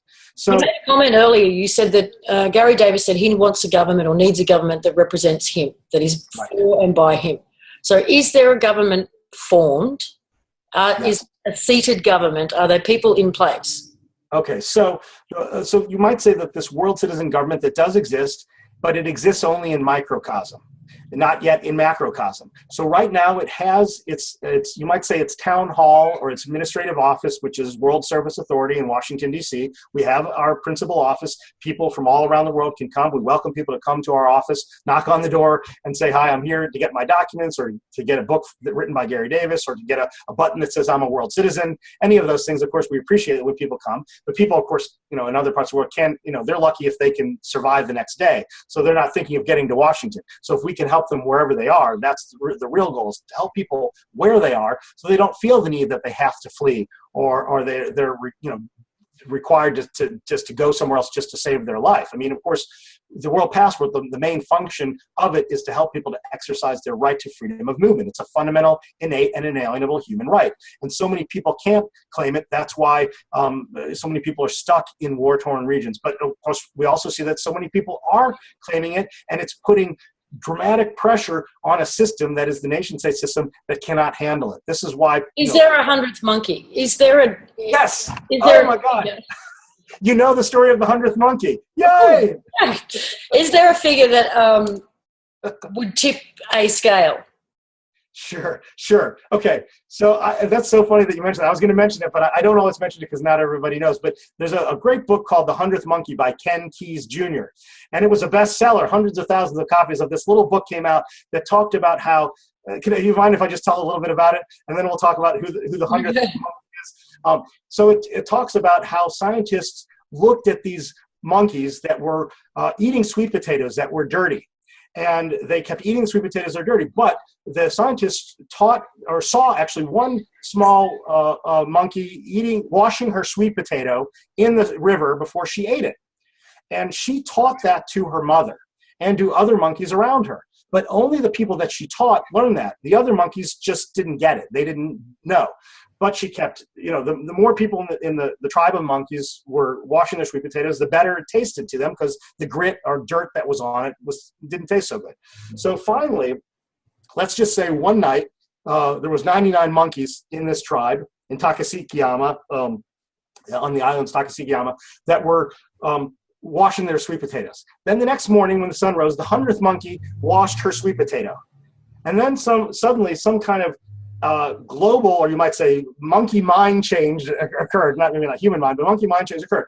And that meant that all the monkeys in the whole tribe, not just that 100, but the thousands of monkeys started washing their sweet potatoes. And what was really amazing to the scientists was that other monkeys on other islands that had no link to that island also started washing their sweet potatoes. There was some kind of extrasensory perception or understanding that was attained by that 100th monkey. So it went to the collective consciousness of the monkey. Exactly. So we need a collective consciousness of humanity. Who will be that 100th or maybe millionth world citizen or 100 millionth world citizen? And so I don't have a good answer to that question. This is why I work so hard. I work my heart out on a day-to-day basis at World Service Authority to educate people about their human rights, to educate people that we can be world citizens, that we can see each other as one. We're really no different. We may speak different languages. We may look different. We may practice different faiths. None of that matters if the world is destroyed because of global warming or because of some nuclear catastrophe, right? But even just from a purely legal perspective, is there a magic number that propels, right, whether it's UN or nation states to respond? I wouldn't say that maybe it's 1 billion people out of the 7 billion people on the planet. Maybe it would take that much. I don't know. I don't think it's so much the number than actually who decides to do it. Like if we could get some really well-known actors and musicians and well-known poets and artists and scientists and astronomers and mathematicians, whoever, people who have, other people follow, because, many human beings are followers, not leaders. But we look to leaders because they do some of the arduous work that will raise humanity, right? So we look to these leaders. If we can get some of these people who are real leaders, and I don't mean the nation state leaders, I mean people who have a bigger picture than that, a bigger understanding, maybe some astronauts who've seen the world as one. If we can get these people to wear I'm a world citizen button, then there really could be this could go viral. That's the point, is we want world citizenship to go viral because it would be something that would be a powerful, positive virus, you might say, total global mind change. And I can tell you, though, that world citizenship does have a legal basis. And there's two forms of legal basis for any citizenship, but they also apply to world citizenship. Jus soli and jus sanguinis. Jus soli, it's Latin, meaning the right of the earth, and jus sanguinis, the right of the blood. So on the basis, as an Australian citizen, and I don't know whether they use both methods of citizenship in Australia. I know they do in the United States. If you're born in the country here, or if you're born of American parents, even if you're not in the country, you are still considered an American. That's jus soli and jus sanguinis. The right of where you're born and right of what citizenship your parents have. So, but world citizenship also fulfills those same two principles of a legal basis for citizenship, which is jus soli, that is, we're all born on the earth, planet Earth, so we're citizens of the planet, and we're all born of human parents. At least as far as I'm aware, we're all terrestrials. I don't know of any extraterrestrials. Question all the times, but okay. Yes. So those two principles of citizenship also apply to world citizenship. We're born of human parents on planet Earth. That's what makes our legal citizenship a valid status as world citizens. And I think this is a great time, if you don't mind me mentioning it. One of the important projects of World Service Authority that we started just actually even though this is something that's been important to the organization forever, but I think we started focusing our social media, whether it's Twitter, Facebook, or other accounts towards, which is an understanding that there should be an additional valid legal citizenship to any other citizenship, so that even if you're Chinese or Russian or Italian or whatever, that you can also have world citizenship. Or say you are displaced, and a lot of people don't think about this enough, but say you are displaced because, I mean, there was a big hurricane that just came through here in this coast of the United States, and was horrible devastation, as you know, in Haiti. And so some people lost all their documents, many people lost their lives. It was a horrible situation. So many people are even displaced within their own country, or some people are displaced and have to leave even their country to find a safer, better life. And those people aren't necessarily leaving because a government has persecuted them or because they aren't able to speak their mind politically. People are displaced because of hurricanes. People are now being displaced because the water level is rising. Those people are environmental refugees. And as you know, with global warming, there's going to be more and more of those people. So who takes those people in? Where do they go? What are they going to do if they have to leave their home because their home is underwater? It no longer exists and may never exist again. So we have to start rethinking our planet and how we're treating it. I mean, the Earth, I like to call it parent Earth to be gender inclusive. Parent Earth it's our parent. We need to protect it. And I mean, who was it? It was Einstein, I think, who said that humans are the measles of the planet. Right? Well, we might say that we're like, humans now are sort of the cancer of the planet. And the reason why so many people are getting cancer is because we're doing so many deleterious things to the planet that it's giving the disease back to us. It's like fighting back. So we need to protect our parent, which is our only home. We're like in a desert island. The Earth is like a little dust speck that's floating around in the universe. And right now, it's the only place that we know that we can live. So why aren't we taking better care of it, better care of our parent? We really need to be. So what I'm saying is having an understanding of world citizenship, having an understanding that world citizenship can be a valid additional citizenship to anything else, would mean that that person who is displaced by water or is displaced by a military brigade that's coming after them or whatever, can find a safe haven anywhere on planet Earth. That's what the Refugee Convention was about, but it hasn't happened. That's what a new recent New York Declaration is about, is to find a better way for people to who are fleeing, displacement, whether it's political or other or environmental, can safely go and not be turned away just because they were not, quote unquote, born in that country. We need a second valid citizenship for every human being, and we need to get to the root causes of why people, other than, well, of course, environmental also, but also the political root causes that are causing people to flee. We need to get to those not just put bandages over them, temporary bandages. We need to get to the root underpinnings that are, why are people fleeing, not just environmentally, but politically and otherwise why. So we need to determine, let me put it this way. Garry Davis wanted to live in a world where he could simply be a comedian again, where he could just make people laugh, because he would be living in a world where people weren't starving to death, where people weren't fearing for their lives and having to run away, where people were living their whole life maybe in their own little village because it fulfilled all their needs. People hadn't destroyed it. There was fresh water, food, the basic needs, and to live indigenously as they need it. But that's not the kind of world we're living in. So how do we get from the world we're in now to that kind of world? And that's, I guess, the main function of creating a world citizen government and world service authority is to promote world citizenship as a way to get to that kind of world where we will live together peacefully as one human family. I mean, once again, it seems utopian to say these things, and that's certainly also a big critique of the work of Garry Davis or what we're trying to do, that, this can never be possible. But let me question here the everyone listening. If you talk to somebody in 1900 and you told them that in 69 years we would shoot a rocket out into space and that a human would actually be able to set foot on the moon, they would have laughed at you. They would have called you crazy. They would have called you utopian. They would have said that can never happen. But it still was 4 years before there was even Kitty Hawk, before there was even the first airplane that took off. So a mere 69 years in the cosmic clock of time, if you ever studied Carl Sagan or his What would you say? Is but a moment. Yes, yes. Or even, yes, it's but a moment. Or even his protege, Neil deGrasse Tyson, an astrophysicist, they talk about it being but a moment. 69 years, not even a moment. It's a millisecond of a moment or whatever. In time. And so for us to be able to do that, get a human being to land on the moon in that short amount of time means that yesterday's utopia is today's reality. It's just a question of how we choose to use our resources and where we choose to use them. So once again, focusing on world citizenship, which was Garry Davis's ultimate, mission, is to get people to understand that a world citizenship framework for the world is one that can and would work for everyone. But we have to choose it. I mean, world citizenship isn't, we're not coming and saying, you must be a world citizen, you must be a world citizen, and pointing at people and forcing them. No, we're asking people, we're trying to explain to people why it's so important.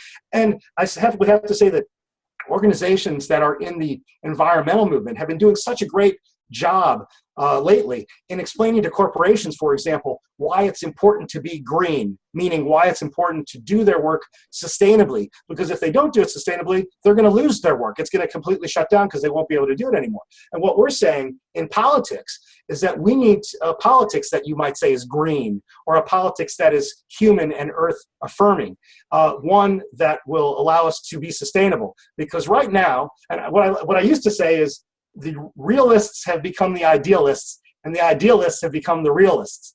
But meaning that you would have to be idealistic to think that if we continue with the world the way it is now, with the realpolitik view of how things are functioning in quote unquote foreign policy, you would have to be an idealist to think we can continue on this same path and not lead to total global destruction. So the idealists have become the realists, because as realists, they're saying we can't be on that path anymore. But I don't like false dichotomies. So what I like to say is we are real dealists, meaning that we're idealists and realists together. And we need to come together. And we need to understand what's really happening to people on the ground, that there really are barbed wires and fences and people with guns and turrets that are trying to separate us, not just in our minds, which they do an excellent job about, but also physically on the land, on the ground. You mentioned some time ago the World Court that you wanted to get back to. So yeah, can we cover that for a good time to get back to that? Sure. Because I want to get down to the functioning. Okay. How this is actually being played out in people's lives and in the world. What are the benefits to the people listening? Sure.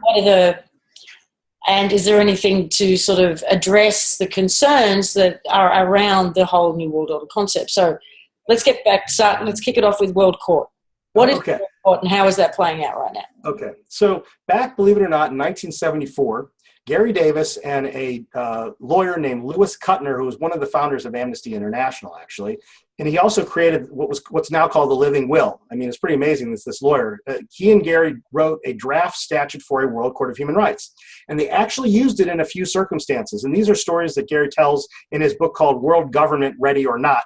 And in that book, he tells, for example, one story about a journalist, a British journalist who was in Uganda when Idi Amin was in power. Okay, and this journalist had written something, of course, that was defamatory, I guess you might say, or at least was probably truthful, but the dictator didn't like. He threw this British journalist, in jail. And so what Louis Kuttner did was said, even though we just have this draft statute for this court, I'm going to write an international writ of world habeas corpus to get this British journalist released. I'm going to send it by telegram to Idi Amin. I'm going to send it to the world press, and we'll see what happens. So by simply writing this one telegram sent to the president's office, I don't know if it was the next day, but it was in the next few days, they released him and they let him go, and he went back to England. So the power of just even one person standing up to the power of this head of state can make a change in other people's lives. So the important part of this World Court of Human Rights is that in the last 4 or 5 years, and it actually started, fortunately, before Garry died, so we saw some of this going before he died, was that I've been working with an attorney up in Burlington, Vermont, who happened to become a friend of Gary's, who helped Gary on one of his legal cases, where Gary flew in an undocumented person into the United States. That's a whole other story. Gary used to have his own airplane, and he once flew in a woman from Canada into the U.S., and that was a whole other story. But anyway, he became friends with this lawyer who was helping him in that case. And this lawyer is also a renowned education, worked for the education department of the state of Vermont, and is renowned in that respect, and also is an educator about international law and taught about international law in Eastern Europe. And anyway, he redrafted the statute to make it up to date, because the statute was from 1974, and there's some of the things in it that you might not do currently. We looked at what the International Criminal Court was doing. We looked at what the International Court of Justice had done, but maybe had not done very well. So we drafted a whole new statute. And I actually have a little. If anyone wants a copy, I can say, or you can actually. I think you can get it on our website, www.worldcourtofhumanrights.net, www.worldcourtofhumanrights.net. Anyway, you can see this there. We have the new draft statute, and what's exciting about this draft statute is that this attorney in Burlington, World Service Authority sent him to India, where every year at the largest public school in the world, called the City Montessori School in Lucknow, India, they have a Chief Justice Conference where anywhere from about 100 to 200 Chief Justices from all the Supreme Courts of all the countries of the world come to talk about current justice in the world and what can they do to improve justice all around the world. So in 2014, Mark is the name of the attorney, he went and he just met a whole bunch of justices. They loved the idea. But in 2015, when we sent him a year later, we came back with the final draft statute, and he was able to get all the justices in their final plenary session to make a unanimous resolution. That means every judge and justice in attendance agreed that there should be, and they said it in the final statement of the conference, a creation of a World Court of Human Rights. So what we've been doing since the end of 2015, so really basically this whole last year, we created a Survey Monkey survey, which I can also, anyone who wants to email me later on to info, I-N-F-O, @worldservice.org. We can email you the survey, and anyone in the world, we want anyone. You don't have to be in the legal field at all to participate in the survey. We want people to know whether people think it would be a good idea to have a World Court of Human Rights that will represent the rights of everyone on planet Earth, not the rights, so to speak, or the powers of states. So anyway, this is one of the things we've been doing and also meeting to try to figure out how we're going to get funding. We actually created a separate institution, a World Citizenship Foundation, which does have a federal nonprofit status, so people, at least in the United States, can donate to it to help us to promote this World Court of Human Rights globally. And we have actually met with the third committee of the UN, just a couple of their members, to talk about the promotion of this World Court of Human Rights, either within the UN system or maybe completely outside of it, because we know the UN system is not always functioning. I mean, the UN was founded to rid the world of the scourge of war. Well, there's been about 150 or 200 wars since the UN was founded, so there's a problem there. Anyway, back to the court. Like a traffic cop on Valium. Yes, great way of putting it. So the World Court of Human Rights for us is an important project because, and one of the main reasons it's so important is because about 60% of the world's population live in a part of the world which has not even a regional human rights system, and that is all of Asia. Okay, there's no human rights system for Asia. That is like, there's an African court, there's an Inter-American court, a European court, there's even in the Middle East an Arab charter for rights. But for Asia, there is no Asian Commission or Court of Human Rights. It doesn't exist. So if your rights, in Cambodia or China or Myanmar or something are violated, at best you might get some kind of justice at the national level, at the Supreme Court of the nation. But if you can't, then there's nowhere else you can go really to effectively get your human rights respected. We're not talking about war. There's a question in the chat room asking, so what is it with the court in The Hague then? So there are two courts in The Hague. There's the International Court of Justice, which is the court that allows nation states to sue nation states. Like when one government is fishing off the waters of another country's country, they might say, you can't do that, and then they sue them in the ICJ. So that's one government, national government, suing another national government. Garry Davis actually tried to take a case about the threat or use of nuclear weapons to the ICJ. They said, sorry, Mr. Davis, you're not a nation state, even though you're stateless, even though you're not, we don't consider you a nation of one. So they rejected that. So an individual cannot go to the ICJ. Now, there is the International Criminal Court, which just came into effect just a few years ago. I don't know, maybe it's been about 10 years by now. And there's about 144, I think, member countries, although I should mention Burundi is actually thinking of rejecting it and getting outside of that treaty because the people in power are worried that they're going to be taken to the ICC, the International Criminal Court, for war crimes, crimes against humanity, or genocide even.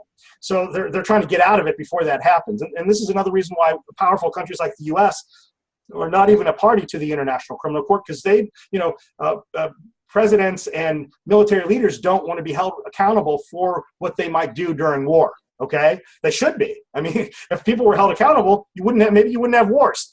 Exactly. So the point of the ICC is really for only war-related crimes that that are international conflict related. It doesn't relate to like what maybe Boko Haram is doing in kidnapping girls in Nigeria, or what ISIS might be doing in cutting off people's heads, or other groups that are either without a border, or maybe even within countries still acting in violation of human rights and oppressing certain groups or populations just because of that particular group's identity. That they can't go to the ICC. That's not what it's for. So we need a world court of human rights so that those people in the 60% of the world where they can't even get regional human rights respect, they can find at least some global respect.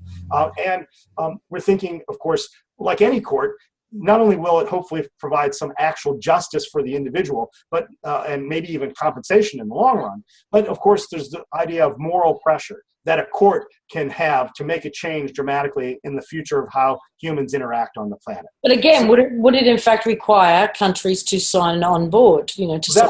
That's one way to do it. That is one way to do it, because this is a draft statute still. It hasn't been finalized. One interesting part, and this was what was so unique about the lawyer who worked on this draft statute with us, was that he added a really unique idea.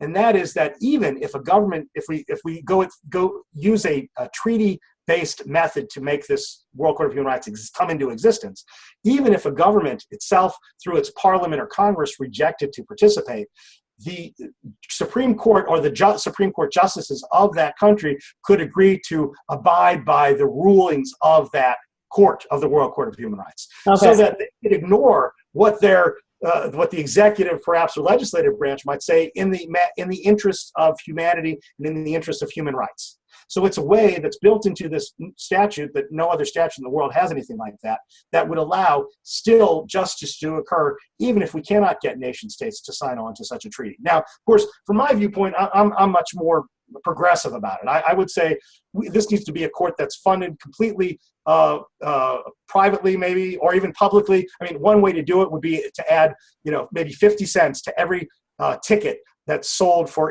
travel internationally around the world. You buy a plane ticket, or you buy a train ticket, and it's going between countries. Add 50 cents, even 25 cents to every ticket. That would be enough to fund the court. So it'd almost be like a public tax. Or we could find some wealthy, people like Bill Gates or Warren Buffett or other wealthy investors who could invest in creation of this court, so that it would be completely outside of the involved. I'm sorry? I don't think you'd be getting Gates involved. Well, I don't know. We have approached some of these people already, but usually, unless you're on their radar already, it's hard to knock on the door and be let in. So we're going different routes right now. The court. It's what's so exciting for people in your audience who are interested in law, and maybe not necessarily lawyers or advocates, but interested in human rights and want to participate and help us to advance this court. We need your help. I'm waving to you there saying, please help, any way you can, whether it's logistically, financially, technically. We need your help, because the court is really just at the grassroots level we're trying to create it. Okay. Now, the other phrase you mentioned earlier that you wanted to get back to was world citizenship status. What is its current status? Right. Well, actually, I was talking about Garry Davis's status, I think. When I meant the status of Garry as a world citizen, which I'll tell you that, and then I can tell you the status of world citizenship. So Garry was, he, of course, when he renounced his U.S. citizenship, he was considered stateless by the U.S. government. He would have had to reclaim U.S. citizenship and actually gone through the naturalization process if he had wanted to become a citizen again, which he never did and didn't want to. But what's funny is, of course, like I said, oftentimes at a border and even at the U.S. border, sometimes he would be stopped and the borders officials wouldn't know what to do with him. In fact, he would oftentimes visit Canada because he was very close by. He was in Vermont. So we would drive up to Canada. When he would come into Canada, the border officials on the Canadian side would look at him, they look at his world passport and say, well, what is this? And he's like, oh, it's my world passport. It's mandated by the UN's Universal Declaration of Human Rights. They're like, oh, well, we don't recognize it. And Gary's reply to them was, well, I do. So, and then, what could they say to that? They couldn't deny that he recognized it. So then it would open up a conversation where he could explain that this is a human rights mandated document and that they would be violating his rights if they didn't recognize it.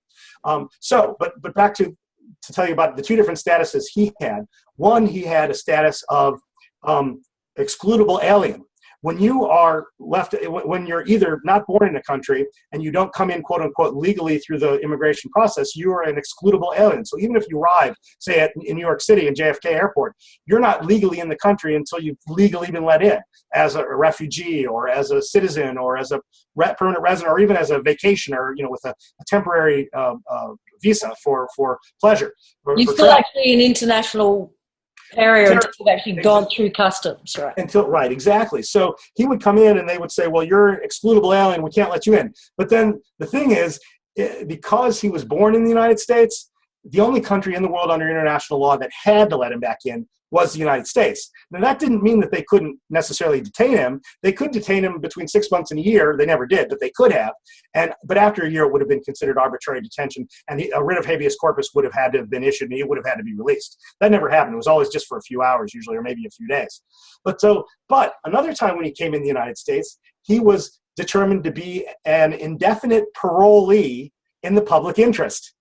Meaning that it's almost like a parolee is like a criminal term, right? Yeah. But a parolee in the public interest, they said, well, we don't care what the other State Department said. It's this new State Department thinks you're an indefinite parolee, meaning that he could come and go as he pleased. He didn't like that. So back in 1981, he took his case to the U.S. Supreme Court on the status of world citizenship, and this gets us to the idea of the status of world citizenship. And he went to the Supreme Court. They denied the writ of certiorari, meaning that they refused to accept or hear the case because it was a big quandary for them to hear it. They didn't want to hear it because they didn't want the rest of Americans or everybody else in the world saying, I'm a world citizen. They wanted to tamp down that power. So they remanded it to the appeals court, the Circuit Court of District of Columbia. And the final holding of that court hearing was where the judge of this court said, look, Mr. Davis, we understand what you're doing. You have a right to promote world citizenship. You have a right to promote world government. You can even do that here in quote unquote America. But while you're here, we want you to obey our immigration laws. So it really was pretty much a positive outcome. And Garry was able to live on and off in the United States from 1976 when he moved our principal office to DC up until when he died in 2013.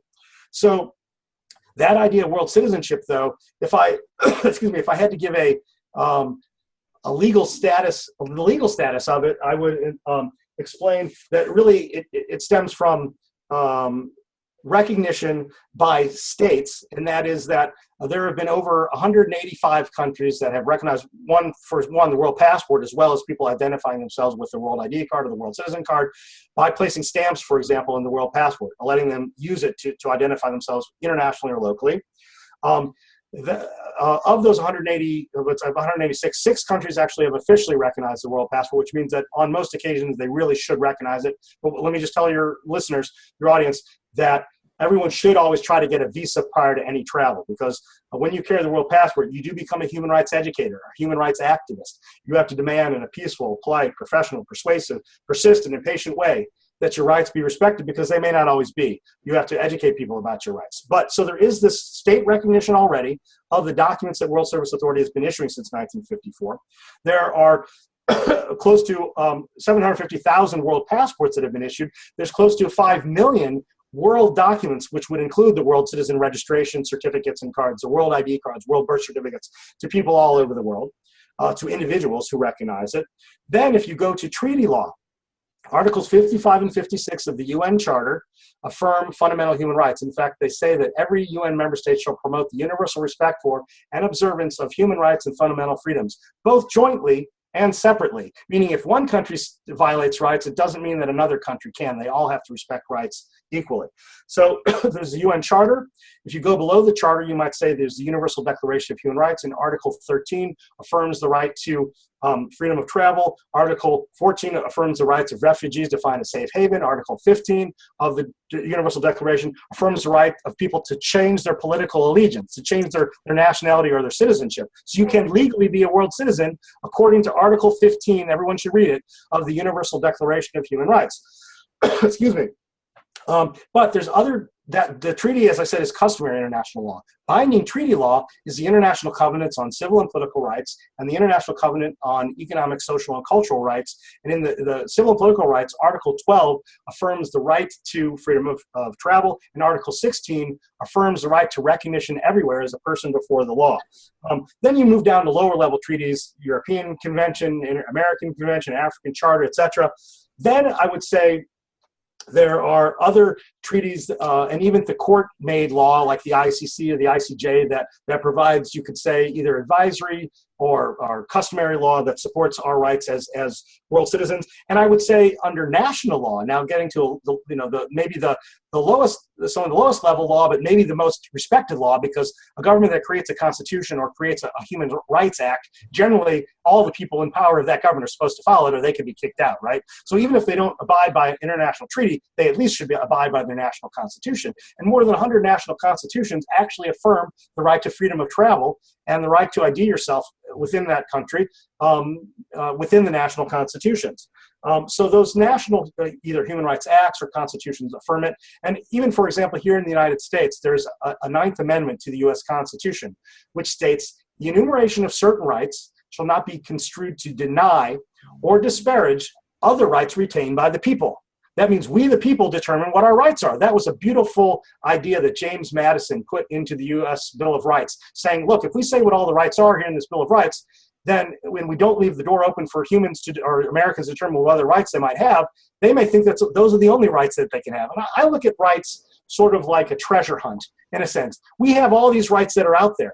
We just have to search for them and find them. And when we discover them, we're like, oh, we have these rights all along. We just didn't realize it. Like here in the United States, recently, gay marriage became a legal right within the United States. But for many years prior to that, it wasn't, right? But now isn't that still placing the power to decide what your rights are outside of you? It's like we've got all these rights out there from, international treaties and declarations. And it's like, but my rights are my rights based on my perspective, Right, according to who you are. Well, that's why I go through this level, because I'm an attorney. And as a lawyer, I'm trained to talk about the law, right? I'm talking about the written down law, the statutized law. But what your point gets to, and this sort of brings us back around to maybe where we started our conversation at the beginning of today, was how world citizenship and human rights are really an innate and unalienable right, and maybe I would even argue duty. And so it goes back to where it comes to you and us as individuals, it comes back to those innate and inalienable rights. So even if there had never been a UN Charter, if there had never been an International Covenant on Civil Rights or a Declaration of Rights, it doesn't matter, because we, the people, have rights. And we can determine what those rights are, and we can claim and then exercise them. And one of those, as I mentioned, is the right to affirm our humanity, to affirm the fact that we can give allegiance not just to a lower level, but to a higher level, a higher understanding of the earth and humanity as one, if we choose. So you might say World Service Authority is trying to deal with a difficult paradigm shift right now. We are planting the seeds one by one seed by one seed of world citizenship. We need to plant a lot more seeds to get that paradigm to shift. Now, if you've ever studied paradigm shift, like Thomas Kuhn in the Theory of Scientific Revolutions, there are people who have a vested interest in the current paradigm, that is the nation-state paradigm, the people who are in power. We're trying to say that we need to shift from that paradigm to one of separateness to one of unity. But there's a lot of people who are fighting, literally fighting against that change. In fact, there's a German philosopher named Schopenhauer who said truth passes through three phases.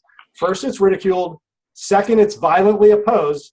Third, it's accepted as self-evident. Yep. Okay, And the truth of humanity, the truth of one earth, the truth of world citizenship and human rights are right now being ridiculed and violently opposed. What do I mean by that? Well, people say, oh, that's just a utopian, or that's a wish list, or that'll never happen, or I don't want that to happen because I'll lose my rights. What about me as a citizen, national citizen, whatever? They're afraid. It's a fear. And then there's all the wars that are going on, in Syria and elsewhere that are continued to go on because we as a human race are still violently opposed to uniting.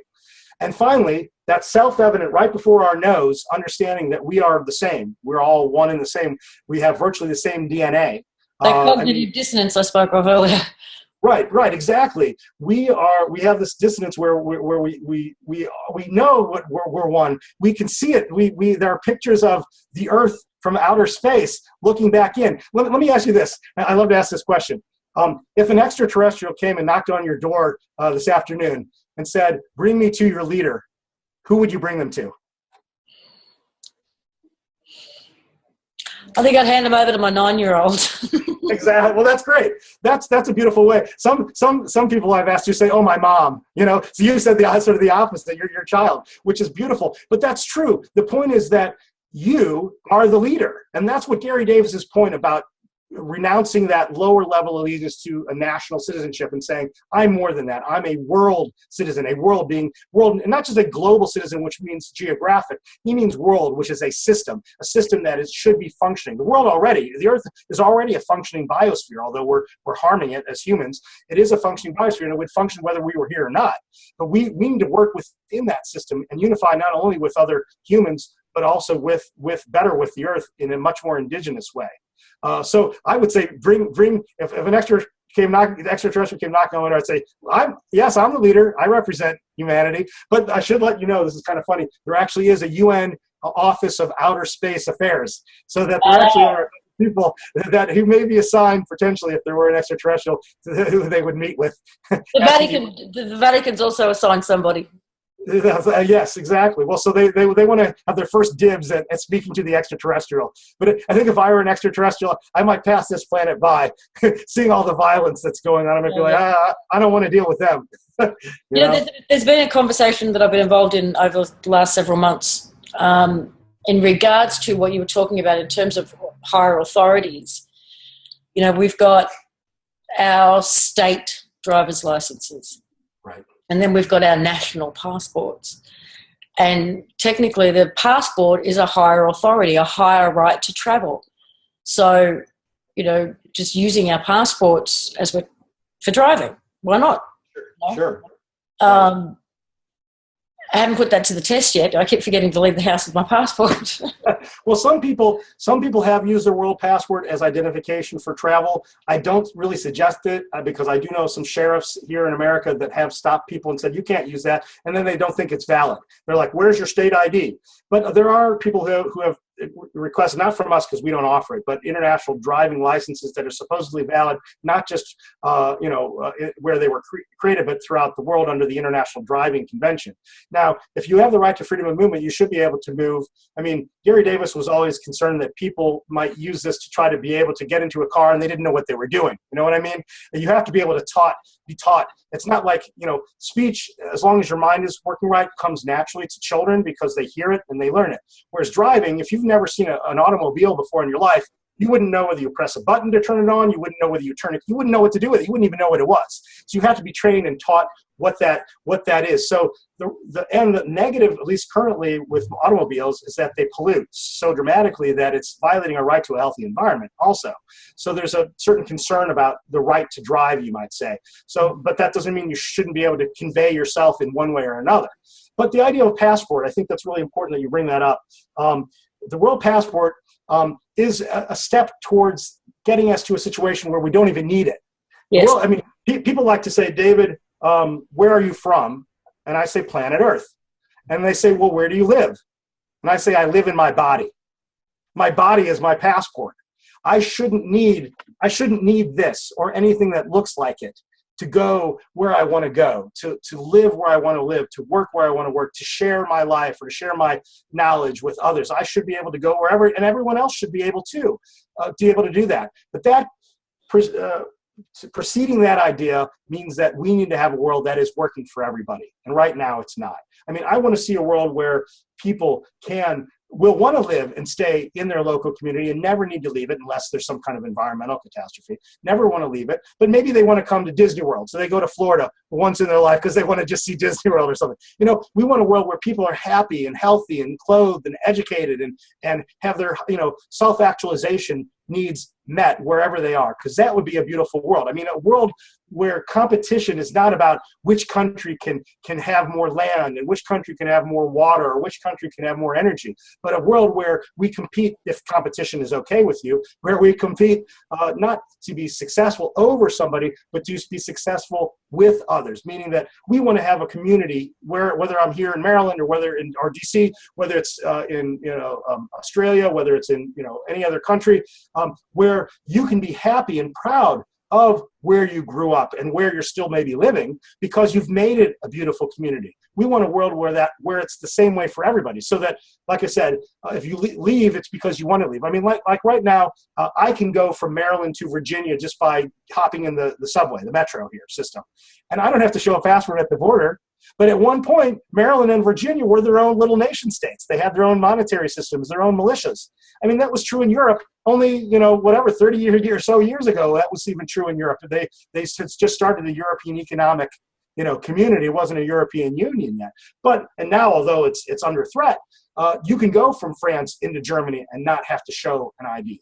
What we're saying is this world passport is a tool to help bring us together as one human family in the here and now, not in some utopian or even dystopian, scary new world order future, but in an ordered future where peace is a consequence of law that all of us as one human family make together. I can't do it on my own. I'm so glad that I had this opportunity today to speak with you, because so many people who are listening may never have heard of this idea before. But like you mentioned, I think on your website, this should be taught to children, even in preschool. And I've taught preschool and kindergarten classes where I talk about the Universal Declaration of Human Rights. And kids, just like you said, your 9-year-old, they get it. Yeah. They understand that their fellow 9-year-old halfway across the world is no different than them. And I'm not the boss of them. Right. Right. They know they have no qualm with them. They want to meet them. They would be so happy to be speaking over the internet like this. There is no border here. I mean, we're living in a world where whether it's technology, whether it's environment, whether it's communications, art, you name it, all these are global. But when it comes to politics, we turn and we do a 180-degree turn, and we return to the horse and buggy 1800s and 1700s in our ideology. That's old. We need to move beyond that. And with social media, I don't know if you've ever read the book Hitchhiker's Guide to the Galaxy. Oh yeah. But the guy who wrote this book, Douglas Adams, talks about understanding the world in a new and unique way, and moving beyond our local needs. And in that book, he talks about, if we don't get it right, we're going to destroy ourselves. In fact, in the book, he talks about how this one man is concerned about his home being bulldozed for a new superhighway. But then a few minutes later, the whole Earth is bulldozed by some extraterrestrials to make way for an interspatial superhighway. Yeah. So we need to understand that another thing that he wrote about was how there's revolution in how people interact. Back pre-internet, the people could only interact sort of one-on-one, or maybe you could say many to the one, meaning like when I was a kid, to learn something, I might have to go into Encyclopedia Britannica or the World Book and look it up. I couldn't go on the internet and search something. So the many people who had written all those articles could speak to me, the one. What the silicon chip did, the computer chip did, made out of sand, it allowed not only the many to talk to the one, but the one to talk to the many. Okay, so that one individual with maybe a high-speed modem could get their information out on a website to millions of people. Yep. But even more interesting is sand is used also, or the components of sand are used to create fiber optics. So that's also like a revolution of the sand. Fiber optics has allowed not only the one to talk to the many to talk to the one, but the many to talk to the many. And that's really a revolution. And because we can do that technologically, why aren't we doing that politically? And that is, once again, really the mission of World Service Authority, is to help people to see that we can, one, have the power to talk to the many can talk to us, and the many can talk to each other. I mean, that's the power. It reminded me of something. I was in a political debate about a week ago. And the person I was talking to got quite frustrated and said, well, okay, what would you do if you were Prime Minister? And I said, well, first I'd last about a week, because I would piss all the wrong people off. Sure. And, I'd have an accident before my week was out. Right. But the whole concept of a party system, and most governments have it, and certainly in the Western world, we've got these two-party systems, is ludicrous. It's absolutely ludicrous. We have, no offence to yourself, being a lawyer, but we have lawyers holding these portfolios. We have a lawyer whose portfolio is agriculture. They know nothing. They know nothing about agriculture, or police, or any whatever, healthcare, whatever it is. We've got people whose life work and study has to be a lawyer. So we've ended up with these two-party systems where it's simply a very cushy career choice for a bunch of lawyers that have no knowledge or expertise in the area in which they work. Yes. I said, well, my thought would be, firstly, eradicate government at the state level. Right. The power and the money needs to be at the local level, where people know where their councillor lives. Sure. And at the federal level, it should be the best person for the job. It should be and they would be voted in individually for each seat, for each portfolio, so to speak. Mm-hmm. And the person at the top, the so-called Prime Minister or President, would simply be a coordinator for that. I love that. And that shut them up. They had no comeback. Right. It's the end of my political discussion. What you're talking about, we agree with. I would say that's sort of like the subsidiarity principle, that government governs best that governs most local. That is, it's you, the people involved in that city or that community, that govern yourselves, that decide how you're going to sustainably use your resources. But of course, I mean, we do live in one world already. We can't give that up. We can't really go back at this point. So we can't necessarily fulfill all of our needs locally with what we may want to do and what we may want to learn about. So what we're saying is, in a fully functioning global governmental system, which of course we don't yet have, we don't have a world court of human rights, we don't have a world parliament existing, we don't have a world executive council, but we're not getting rid of any lower level national government, you might say. You would just, I would view it that one way to view it is that those could be governments within the larger framework, and that larger framework is there just as, you might, like you put it, sort of an educational body to coordinate the lower level, so that one part of the world is not harming the planet because they just didn't know about a better agricultural technique or something that could be shared from another part of the planet. That's all that higher level. So let me give you an example of this, of a functioning world government right now that governs in a very safe, effective, and peaceful way. Have you ever heard of the Universal Postal Union? Yes. If you send a letter, whether you send it within Australia or maybe to a friend in New Zealand, or you send it all the way to Beijing, when you send that letter, you know that you have to write, well, if you're doing it properly, you write on one side of the letter, you write your return address. On the middle of the letter, you write the address to where it's going. And then on the top side, you put a stamp, a postage stamp. You've had to lick a stamp or stick a stamp. That is your fee, your tax, to exercise your right to freedom of expression. Now, say you have your Aunt Millie lives in Beijing, okay? You want to send her a note saying, oh, thanks, Aunt Millie, for my birthday present, So you send her a note. She gets it, 2 weeks later maybe, because airmail may take that long from Australia to China. And then she gets you, and then maybe she gives you a call up saying, oh, thanks for your lovely thank you note. It's so nice to wish you a happy birthday and all. She's gotten it. That means that system, that Universal Postal Union system, has functioned. It is a government of the earth for the mail. It's a world government of the mail, and it's functioning. Now, if I asked you, do you know who the Secretary General or President, you might say, is of the Universal Postal Union? You don't know, right? No. Yeah. His name is Bashar Hussain. And the only reason I know is because I look it up every few months so I can say who it is. Because I wouldn't know. I don't care. I don't care. As long as that person, whoever it is, in that job is doing their job properly so that my mail or your piece of mail can get to your Aunt Millie in Beijing, then they're functioning as a global governmental mail system that is working. And it's a true public servant. Exactly. Government should be a service to people. That's why I like, it's sort of my soundbite to say, service is our middle name, World Service Authority, because it is our middle name. Well, we see it as the basis of everything that we do, serving humanity, serving the earth, and government should be a service to everyone. We have run out of time. So if you wouldn't mind, before we close off, in the chat room there, putting the different websites that you would like people to be able to go to and look at for more information. Definitely. I'm assuming they can download some of the information as well. Exactly.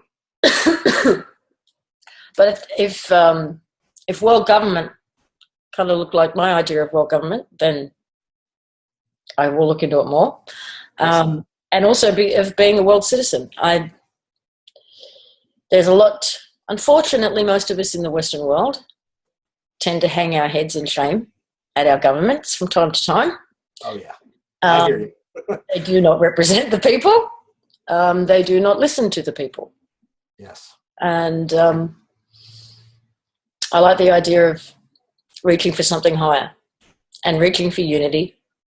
And I do shows on a weekly basis, and the people who join in on those shows are not an audience by any stretch. They are a community by every definition of that word, and it is a global community.